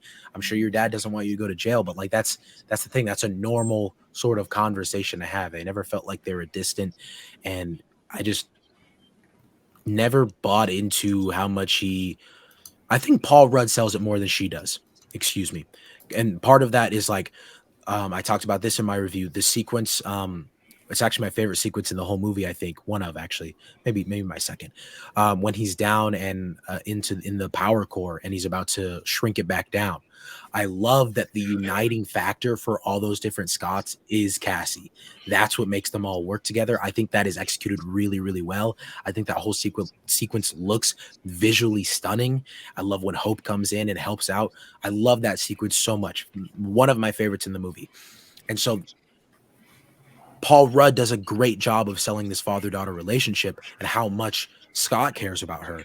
But I just feel like I never really got that from Catherine Newton. I wanted, she left so much to be desired. And I don't know if that one girl from Endgame would have done better, but I'm just saying what she did in Endgame, that minute where they embrace each other, fantastic stuff. And I feel like I didn't get anywhere close to anything like that with Catherine Newton in this movie. Okay. Yeah. Yeah, go on. No. It's I was trying to change the topic, but if you're gonna go carry on this time. No, I was just gonna make a joke. I was gonna say, after watching Joel and Ellie for a couple weeks straight, I mean, this was dog shit, honestly, bro. You talk about chemistry between father and daughter. I mean, take some pages off of Pedro and Bella. No, but that's all I was gonna say. I feel like I ruined the pace of it. But yeah, I feel like, from this whole podcast, we've been staying in the negative side. What do you think is the positives of this film? Because I know the negatives have outshined the positive, but what did you guys like about the film? What did you guys love about it? Well, that's because Kang, obviously, Jonathan Majors as Kang, a lot of his dialogue I thought was great. And again, like I mentioned, that sequence, I love that sequence so much. Watching it last night, I was still in awe of it. I especially love the part where all of the other versions of them got like sucked back into the original one. I just thought that looked so entertaining. And like, that was the moment where I was like, okay, this is Ant-Man and the Wasp. But that's the only moment in the movie where I feel like that. And so it stay positive, weirdly, I know. So it weirdly enough takes off some points like that for me. I love Janet. Janet was actually I loved Michelle Pfeiffer in this movie. I'm glad she got more to do in this movie opposed to Ant-Man and the Wasp, because I rewatched Ant-Man and the Wasp in preparation for this, and I was realizing like they casted Michelle Pfeiffer in that movie and she's in it for like probably a combined 3 minutes. Like it was so weird, but I was glad she got more to do in this movie, and I thought her and her chemistry with Jonathan Majors was really great. Fantastic stuff to watch on screen. Yeah. I think that's it, man. That's I will say Fizz? that moment where Kang looks at Scott and says, "I will kill her in front of you and replay it over and over and over until you beg me to kill you." Oh, I was like, damn, he is dropping some bars right now. And then he was like, "It's coming." And she was like, "What's coming?" And he was like, "Me." I was like, dog, give him the Oscar. And then it went downhill from there. But no, yeah, that moment, those moments with him, and even the moments with him and Janet when she's like fixing his ship, and she like kind of stops, and he's like ready to get up out of there, and he looks at her, and he's like, "What'd you see?" And she was like, and he's like, and you can just see he's right there, this close to getting just pissed off, and you can see it in his face. I thought those moments, dude, they had me in awe, and the audience, dude, audience was gasping. You could hear people being like, "God damn, this dude right here is a real deal." And So I that's really what like those moments. Yeah, I love that so much, especially because one of my other favorites is when Janet is like, where he's like, "Janet, we can go home right now," and then she's like, "Then what are you going to do?" And he's like, "When?" And then he puts on his suit. That was so badass, bro. I love that so much. And then he's like, "What makes you think you can stop me?" And then that whole little fight scene was so short, but I loved that. I thought that was great too. And then one more thing. I also, weirdly enough, as soon as they got into the quantum realm, as they were getting sucked down into it, I actually really loved that. That whole, like, it gave me chills, that whole sequence. I don't know why. I know we saw a lot of it in the trailers, but just watching Hank and Janet fly in there, and then Hope's like, "Oh, nah, screw this," puts on her suit and flies after him. And then obviously I think we saw the part in the trailers where Cassie goes in, and then Scott's like, "Well, I gotta let go now too." I was like, see, that's like the paternal and like family bond that you love to see. Like, well, I don't want to go in there, but I have to save them. And then just the whole falling sequence, I don't know, I liked it. So that's why I mentioned the visuals earlier. All of this is what I loved about it a lot. Yeah. One more thing I'll tack on here, because I think you guys highlighted a lot of them, is I really did like the 1v1 between Kang and Scott. Like, he was giving him the works, and then like the times that Kang got hit, most of the time he was letting it happen. Like, you could tell like he was intentionally just like, hit me, right? Kind of like Joker style, right? Like, finally get a hit in and then just overpower him. I really did like that. And I will say that elements of him just being in complete control, elements of that does make me think maybe he wanted Scott to do what he did to the little vortex thing, and maybe that is what allows him to be freed. Maybe, okay? I'll just say maybe. But I did just like that fight, because that, to me, even though Ant-Man wasn't using his powers, it just shows that even when Kang isn't using his, it's like just pure 1v1. Like, he is in control. He knows how to give an Avenger the works, which is cool to see. So I did like, for the most part, I liked their fight. Okay. Yeah, that fight between them two is crazy. I mean, just him like sleeveless or like one sleeve off, just straight up, just that got me. Was that from the ants? Is that what destroyed his costume? Yeah. Yeah, it has to be. Yeah. I was about to say I hope not, but then I was like, no, it probably is. It probably is, man. Oddly enough, that scene had me more hyped for Creed 3 than it had me hyped for any Marvel movie coming up next, honestly, bro. Like, that shit just made my excitement for Creed 3 skyrocket. I was like, all right, let me get out this theater and get to Creed 3 already. Just I could have guaranteed. I could guarantee that you guys get to see it early. God, get these guys off the podcast, bro.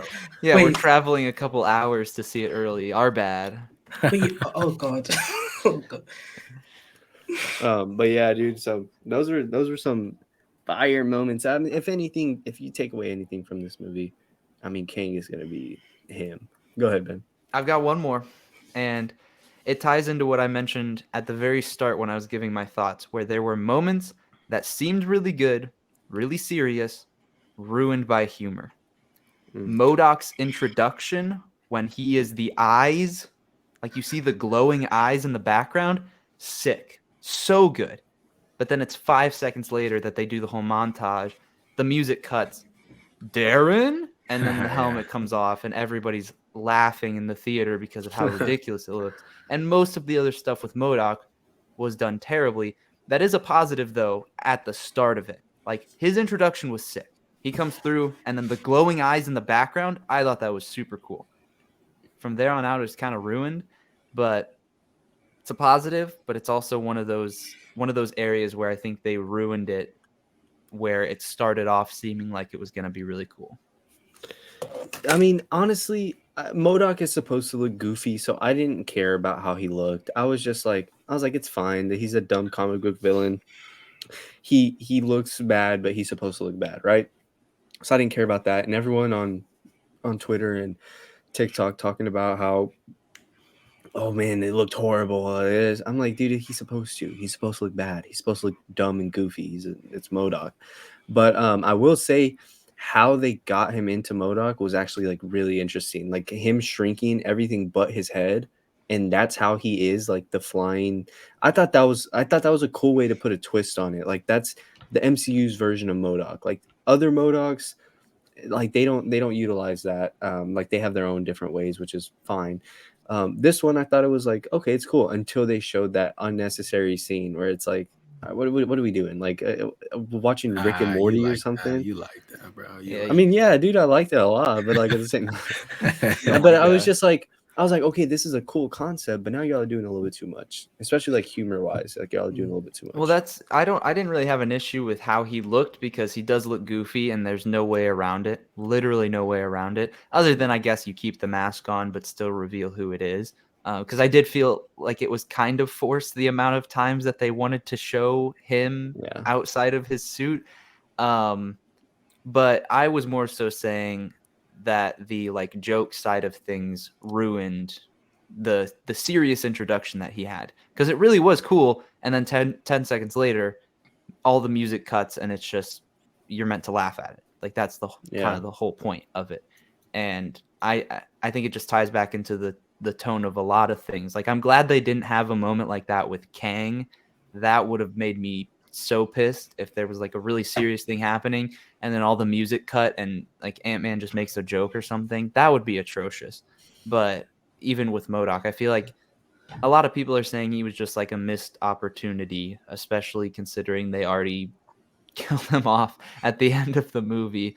It's like a lot of people I know are disappointed. I more so just wish that they had tonal consistency and like they just chose a side, and instead I feel like they tried to go back and forth. In the end, they tried to redeem him, and so dumb. Yeah. Like when he said like, I'm not gonna be a dick, I'm gonna die an Avenger or something like that. Like I didn't think that was funny at all. And like yeah, he just I laughed. I laughed. I thought it was funny seeing Scott's reaction where he was You're in. I'll give you that one.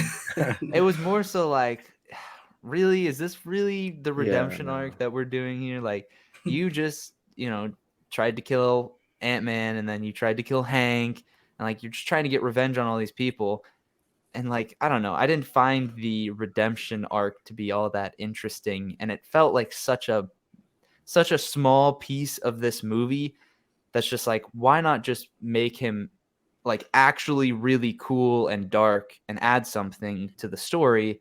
Instead, they tried to tie in the humor, and then they tried to tie in the redemption arc. It's like they couldn't pick how much they wanted to focus on him, and it was spread too thin, and I just feel like the balance was just way off for his character. Another thing, just villain wise and like killing off Kang wise, that I just remembered, we're coming off the heels of Wakanda Forever, which I get, two completely different movies and two completely different situations, but you let Namor live and coexist with Wakanda and all the Wakandans. That's an example of a really, really, really good villain that you're saving for later, that you keep alive because he is good and he will be back with a vengeance, and he is him, basically. Namor is him. Why can't you just do the same thing with Kang?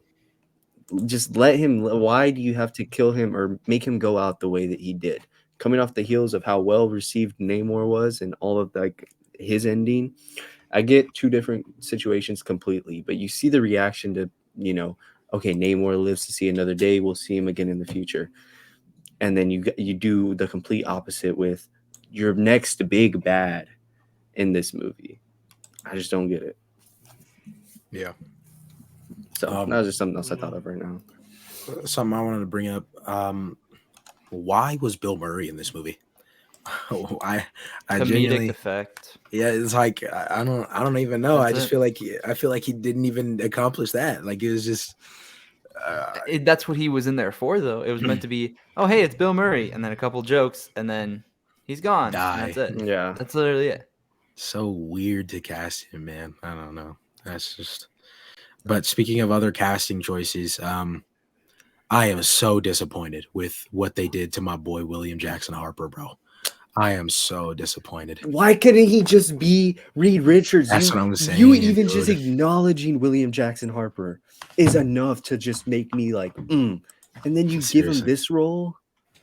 I feel like they watched him in The Good Place and saw he was like a funny guy, and they were like, let's cast him as a little funny guy, A little mind side reader. funny guy. Yeah, and it's like, bro, he's done so much more. Like his in Love Life on HBO, great show. He is so good in that show, man. He could play Reed Richards, man. And now that dream of mine is gone. They ripped it. They took it from me. He could still play Reed Richards because Yeah. it's a variant. Although apparently all the Kangs are Jonathan Majors. All I'm saying. Yeah, That's what I was thinking of too. Variants they're strange because like you have Spider-Man when they look different, and then all of Kang's look the same. All of but Doctor then Strange's like the same. All of Doctor Strange's look the same. Wanda, Mhm. yeah. A lot of plot holes, isn't it? Also, you had mentioned about like Kang beating like a whole bunch of Avengers, like Iron Man, Captain America, Thor, Scarlet Witch. Scarlet Witch is beating the brakes off of this Kang. This Ant-Man, Off of this Quantumania Kang? Kang, Scarlet Witch is beating the Yeah. brakes off of him. I think Yeah. so. I promise you. 100%. I don't want to hear anybody say different. Scarlet Witch is beating the brakes off of this man. If Antman can beat him, of course Scarlet Witch can. Of course. Okay, I have something else that I want to bring up. It was the last thing that I noted.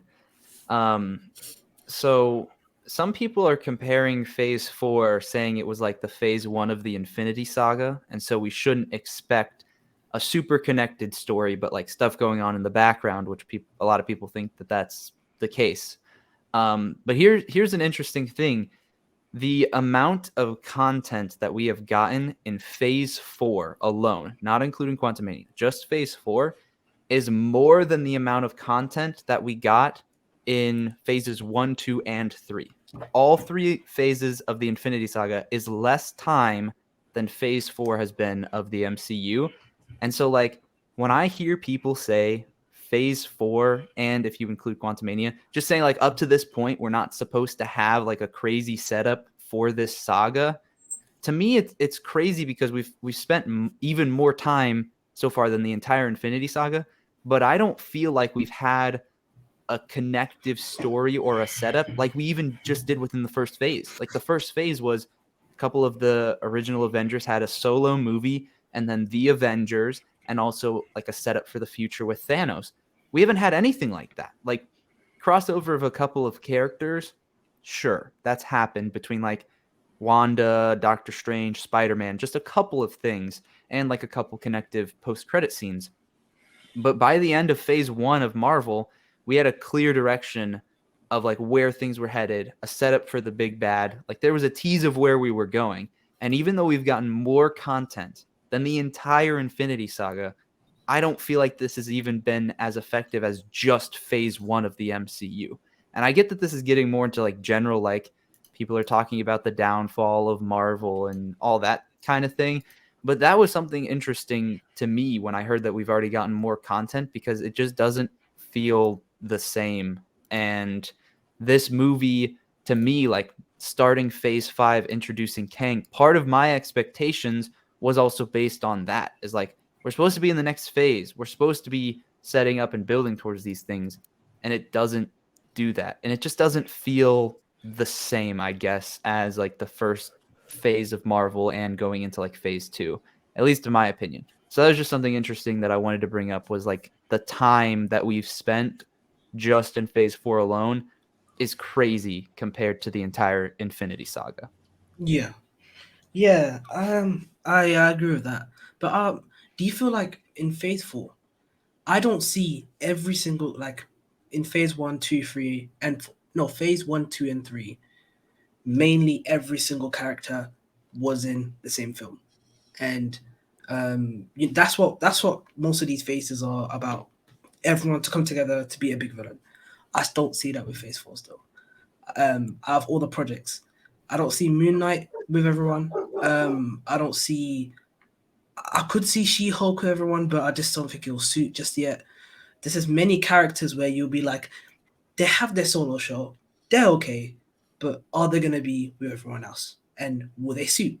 And so far, I don't think so. I don't think they suit so far, especially with the projects that have been released. Wait, Ben, when you say more than all, are you talking about the number of projects, or are you talking about that like the hours that add up?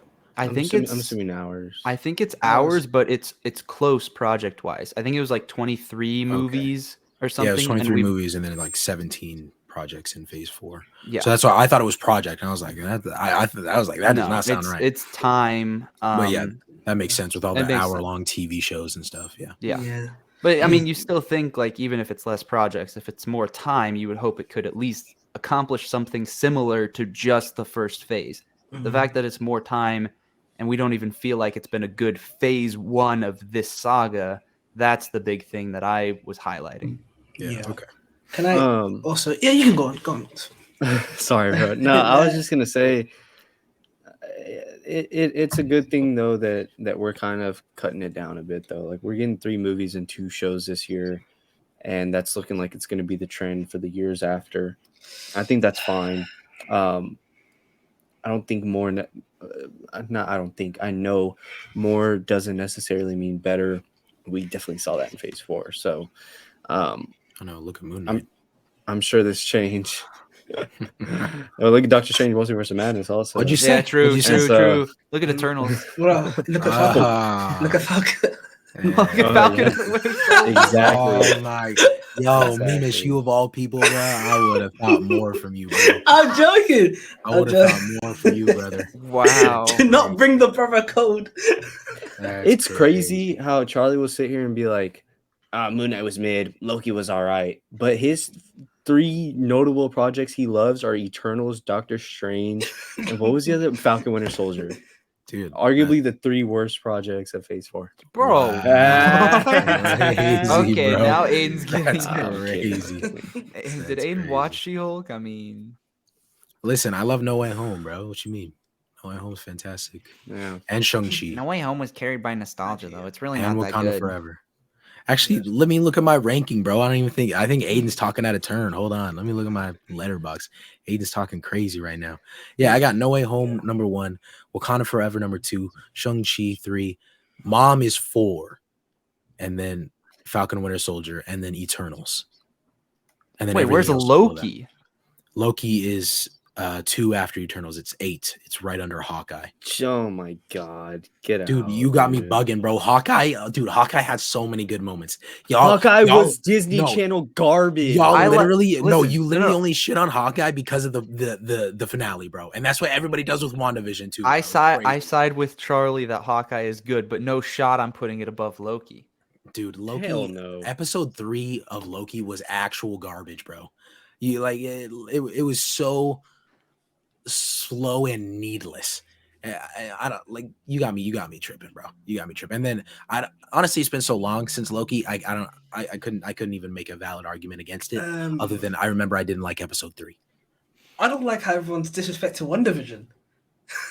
Hey, listen, man. I like WandaVision. I still think episode 8 of WandaVision is the best episode of any Disney Plus show we've ever gotten. Huh? Yeah.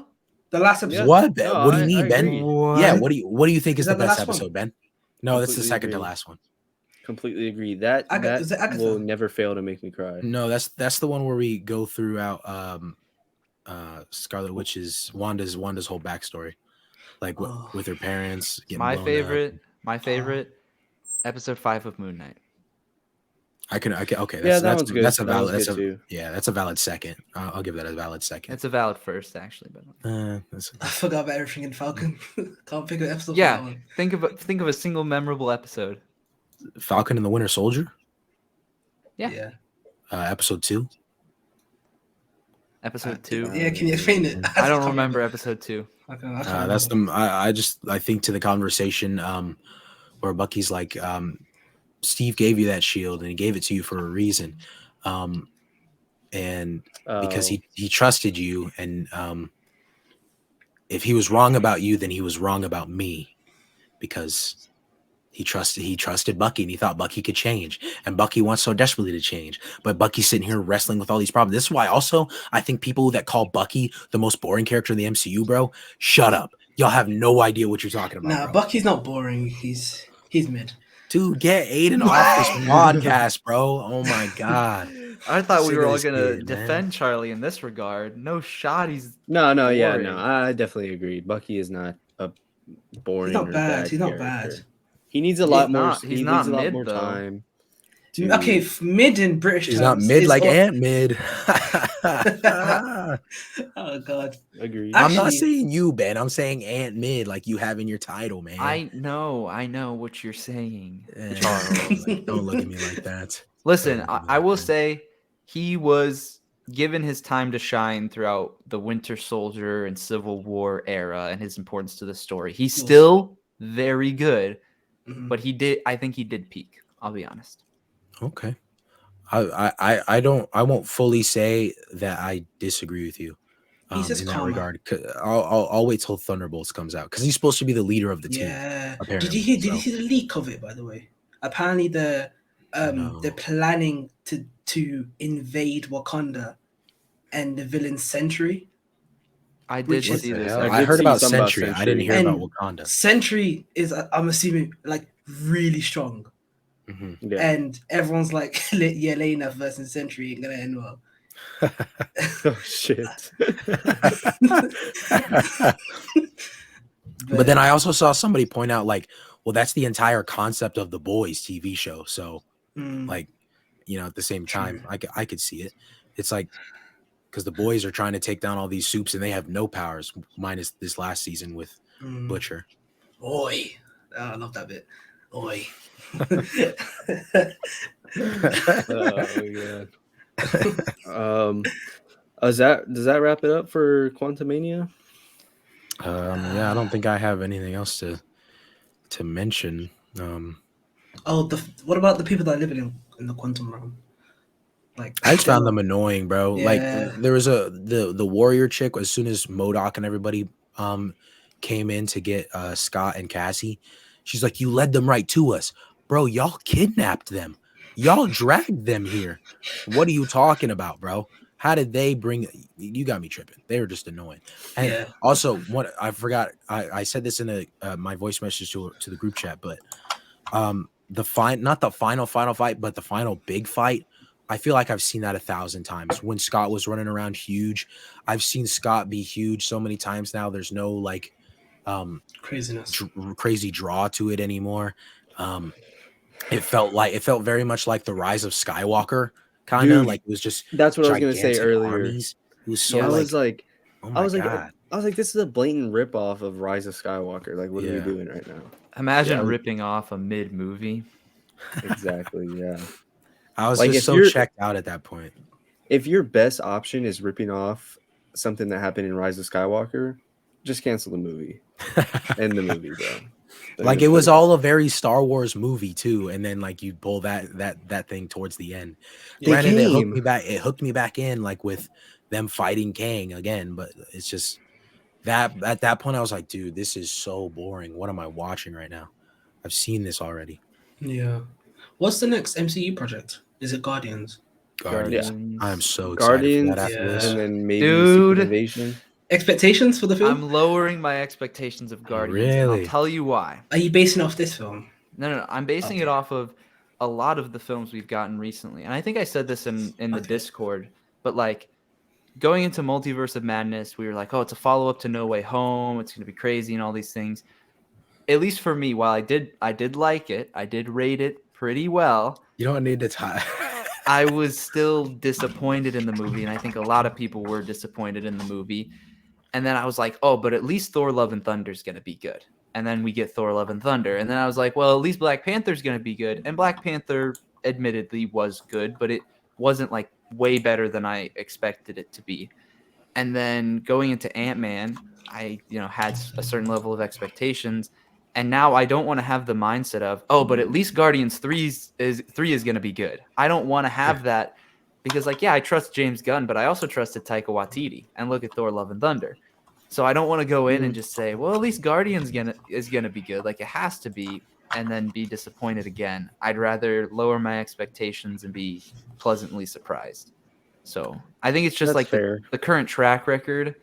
I don't want another big disappointment or it to be exactly what I'm hoping for. I want it to surprise me, or I don't want to be as disappointed as I have been recently.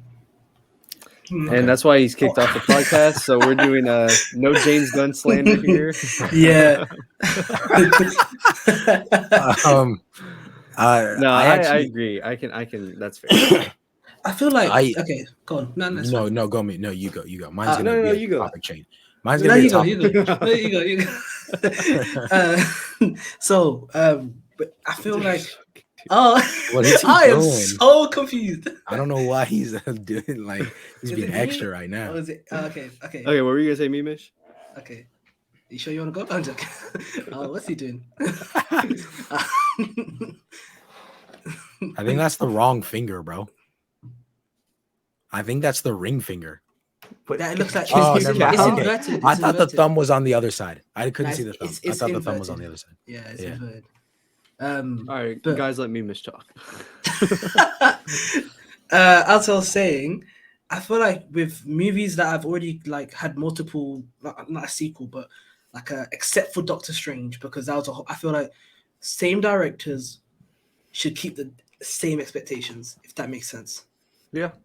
Guardians has not changed James Gunn, and James Gunn will not change his view of Guardians regardless. And I think Kevin Feige would probably respect that due to the first and the second one being good. Also, other films like that, Doctor Strange, it was a different director. It was a different screenwriter. It was a whole different movie. It was based on Doctor Strange, but it was a Scarlet Witch movie. Let's be honest. Basically, it was Scarlet Witch. There's Black Panther. Oh my God, what's the Ryan Coogler? Ryan Coogler. Yeah, he made the first one. Everyone kept expectations. He kept them high again. I feel like same movies with the same directors. I feel like we should just keep the expectations, and if they decrease, then so be it. Love and Thunder. Oh yes. Oh God.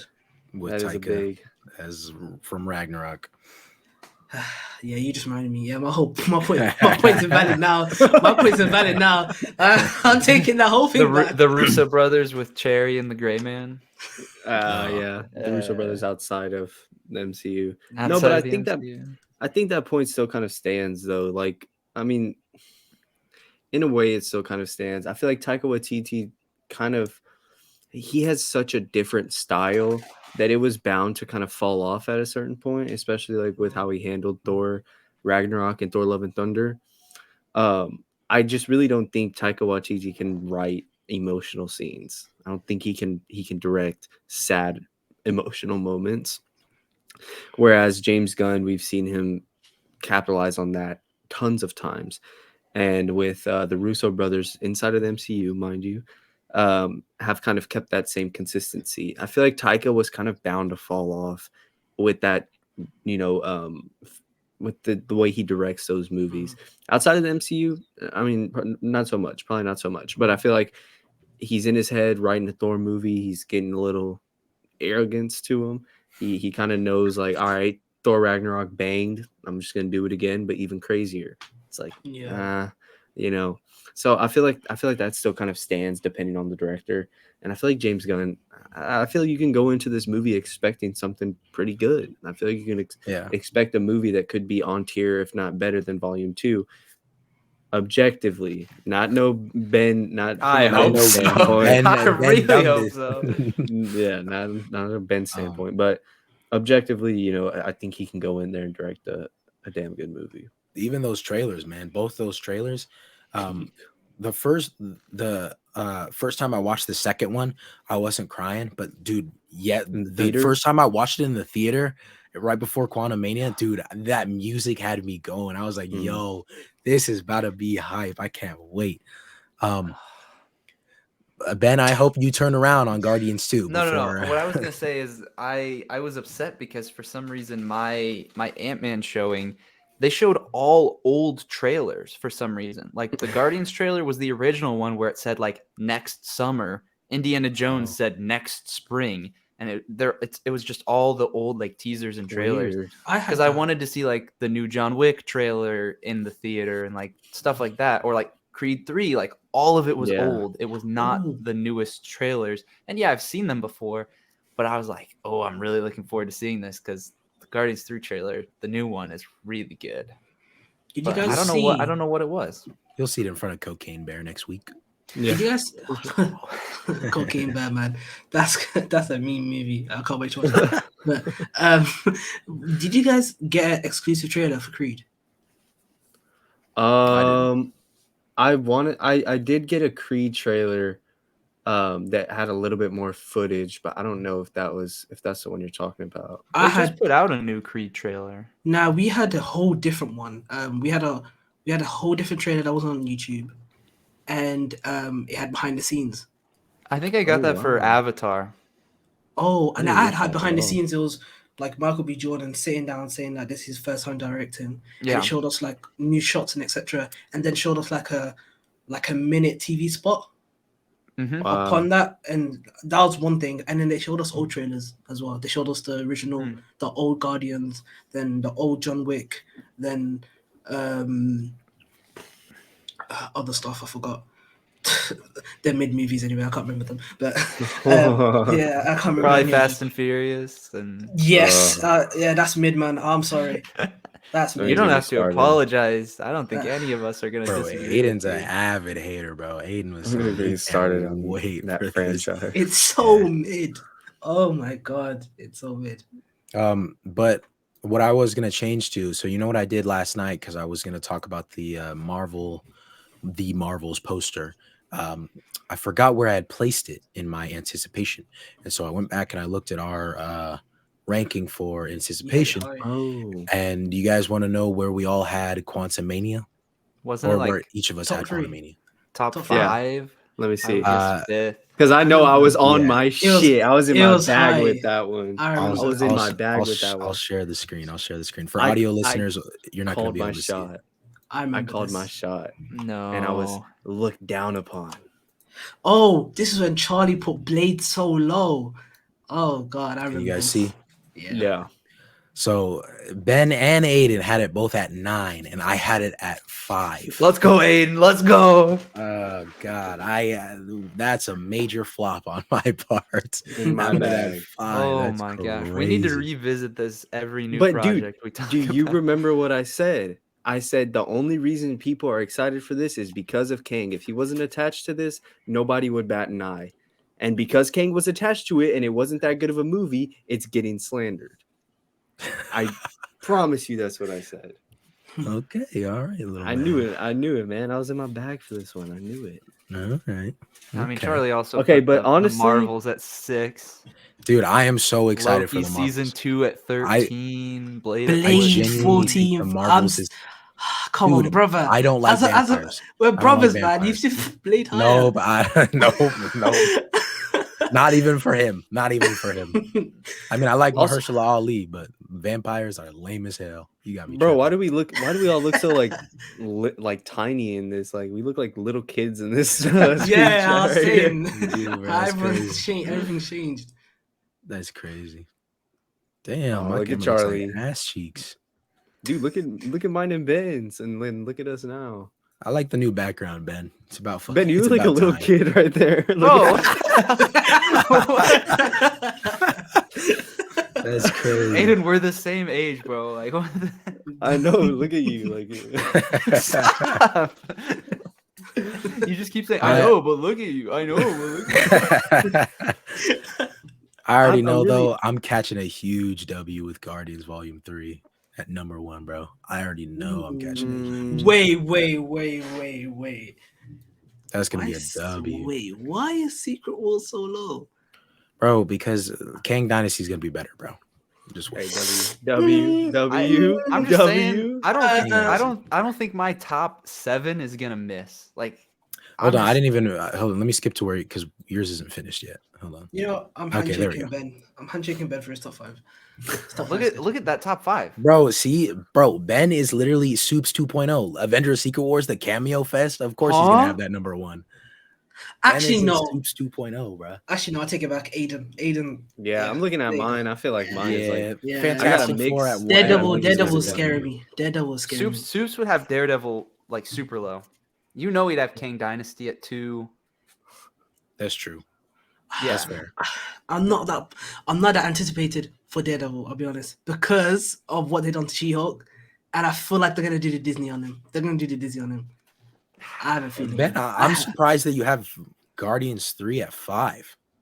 That's a surprise. We've talked about this. You guys don't understand that even though I'm not the biggest fan of Guardians 2, I'm really looking forward to it because, like, if Guardians 3 is amazing, it could be the best MCU trilogy, which currently is Captain America. Interesting. So is Antman the worst MCU trilogy? Yes. Yeah. What? That's interesting. It's up there with Thor, but no, just think about it. Thor, the movies go like a 6 out of 10, a 4 out of 10, and then like a 9 out of 10. Ant-Man goes like 7, 5, 6. Yeah. The Dark World is the worst film ever in Marvel history. That's why I said it's a 4. Like, I would even say I wouldn't even give it a 4. Like Ant-Man for me is probably about it. Like for my Ant-Man trilogy, it'd probably be about 6, 5, 7. So flipping 1 and 2 or 1 and 3. I'm trying to think. It's just like, but overall, either way, it's overall just Yeah. Ragnarok saves the Thor trilogy, even though Thor: The Dark World brings it down so much. But yeah, just my opinion. I'd give Ant-Man out of 30, 10 plus film, the whole trilogy 17.5 out of 10, 13.5 out of 30, which I think is kind of valid. Which I'm trying to think of. It's a little bit above average. Now. It's a little bit because I feel like the first one's good. I gave that one a 7.5. Mm-hmm. I gave the second one a 4, and then I gave this one a 6. Yeah. Mm-hmm. But Thor, the first one, I'm giving that a 6.5. The second one, I'm giving that a 3. A 3. I'm giving the second one a 3. It's the worst one. It can't be on par with the second one of Ant-Man. The third one. Oh, sorry, no. Wait, there's 4 films. We're talking about the first trilogy. Yeah, just the trilogy. Let's not. It is hard to because once you group in Love and Thunder, it's like, all right. Yeah, okay, fine. I can agree with that. It's slightly below, in my opinion. I think Ant-Man's slightly below. Yeah, I definitely agree that I think the first Ant-Man is better than this one was, and it's a shame because of everything that this had to it. Again, like we talked about, I think it had the tiny little makings of something great, a great storyline for Scott, and the potential for a great setup with Kang, but they fumbled in so many areas that it just became all right. Yeah. Yep. Exactly. Yeah. Mm-hmm. Yeah. I'd probably put. Let me see. Yeah, I think I have this one, and I mean, like I said, I'm higher on this one than most people, and I'm definitely higher on it than y'all. And so for me, kind of 1 and 3 are like kind of right there with each other. And yeah, 2 is just not good. So, I mean, overall, I kind of knew what to expect coming into this movie. I had a good time. Whatever. So yeah, that has been Antman and the Wasp: Quantumania. Tomorrow we have The Last of Us episode 6. We will get back to our regularly scheduled program. Thank God. Yeah. And it'll be it'll be a good episode. Here talking about The Last of Us episode 6. Probably going to be one of our most important and emotional episode, episodes yet. If This is an all episode to things pay are true. attention to, Ben and Memish. All right, this is an episode to pay attention to. This would be You a act good like one. I don't. I haven't watched 5 yet, so I haven't watched 5 Memish, yet. I haven't watched 5 yet. get I'll be on honest. that, bro. Yeah, get off the pod. Go watch it right now. The I've got Last of British Us- shows to watch. Sorry. Doctor Who, bro. Doctor Who. No, not Doctor Who. That's not out yet. That's not out yet. But I'm excited for that. That's coming out this year. But there's some police dramas. But you know what? I'll pause that for The Last of Us, so I can watch Good. both episodes. Like it should be. As like you it should, be. yeah. As I should. Yeah, sometimes. Uh, I'm joking. No slander. I love the show. Episode 6 tomorrow. Me and Charlie will be here covering that as we do every week. We got Cocaine Bear next week. Probably be fun to jump in here. We'll see. And then a ton more movies week to week after that. Seriously. That's crazy. And then Mando. Oscars. Oh, yeah, And then Mando. Oscars coverage. It's gonna be nonstop Yeah. from now till like summer. We haven't announced the Oscars thing yet, have we? Yeah, no, but just like Oscars coverage, live stream. We're still trying to work it all out. So, Oh, I missed the live streams. Man. So yeah, week to Yeah. week, be sure to be checking out because I'm guarantee you look back after a week, you're gonna find something here that we've talked about, whether it's Cocaine Bear, John Wick, Mando, The Last of Us for sure, whatever, it'll all be here. Ben, Yeah. why don't you tell us a little bit Where about everybody can find you. Yeah. Oh man. I mean, you can find me on TikTok at Aspire Entertainment. Same thing with on YouTube, and from there I have a link tree where you can find everything else that I do, like Twitter and Letterboxd and whatnot. But mostly just ranting on TikTok nowadays, to be honest. So that's where you can find me talking about Antman and everything else, because I watch a lot of movies. I'll be talking about Cocaine Bear, and I'll be talking about Last of Us as well. My reviews are always coming out on that because I do pay attention and keep up with that show. So I'm excited for episode 6 to come out as well. He's liking it, bro. That's all we could have asked. I'm That's loving true, it. Charlie. That's I'm true. Like loving he's it. loving it. That's true. that's good. That's a good thing. That's true. For us. So wait, so far, do you think you're gonna play the game? Because you said if you love it, you're gonna play the game. Yeah, evidence online. Yeah. Oh. Yeah. Yeah, that's not very convincing, bro. That's not very convincing. I want to finish the show before I play the game, but the other thing I thought about is like, if they're doing, they confirmed they're doing a season 2, which I assume is going to follow like The Last of Us Part 2. Then it's do I just want to just play the first game, wait for the second season, and then play the second part? Like, that's kind of what I'm thinking, because so far, from what I've heard, experiencing the show is better than experiencing the game. So I kind of don't want to play part 2 before season 2, if that makes sense. So I might consider just playing just the first game and then waiting. I think that's a good idea. But I mean, it's just harder for dodging spoilers and whatnot. Maybe for part 2. I've I done feel it like so part far. 2 spoilers are a lot more in abundance than part 1 spoilers are. Like So. bad. But yeah, Oh, you've done if it you so don't far. know- You've done it. Yeah. You've done it so far. So I mean, yeah, I'm sure you can. do it. Memish. Yeah. Find You can. you, brother. I stream on Twitch. My Twitch name is Memish00.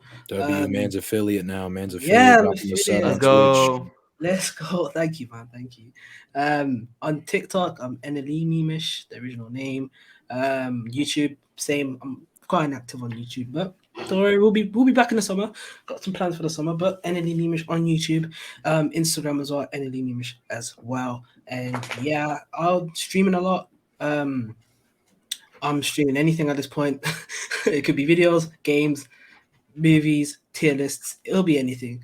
Just give me suggestions and I'll do them. But yeah, that's where you can find me. Awesome. All right. Mr. Charles, you want to? Thank you guys so much for listening to our very long, but I think very fruitful conversation for Antman and the Wasp Quantumania. We appreciate you guys immensely for listening week to week. We're gonna have more guests coming on every now and then. I think for every MCU movie, we're gonna have guests. It's just like the way we like to roll. We like to have more conversations, more different differing opinions, like we had today. But if you're on Spotify or Apple Podcasts, any other podcast listening audio only platform, drop us a rating, a 5-star rating. You know, we're good for it. Look, give these two guests a 5-star rating. You know, they're good for it too. If you're on YouTube watching the video version, you got a little bit of a treat. We showed you some of our rankings that we talked about by anticipation a couple months back. But if you are on YouTube, again,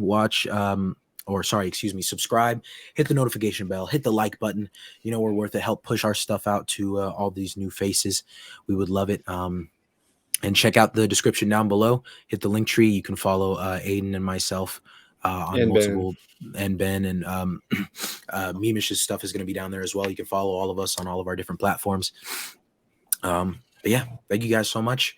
We will see you in a couple days with The Last of Us episode 6, as Aiden mentioned. Adios. Sayonara.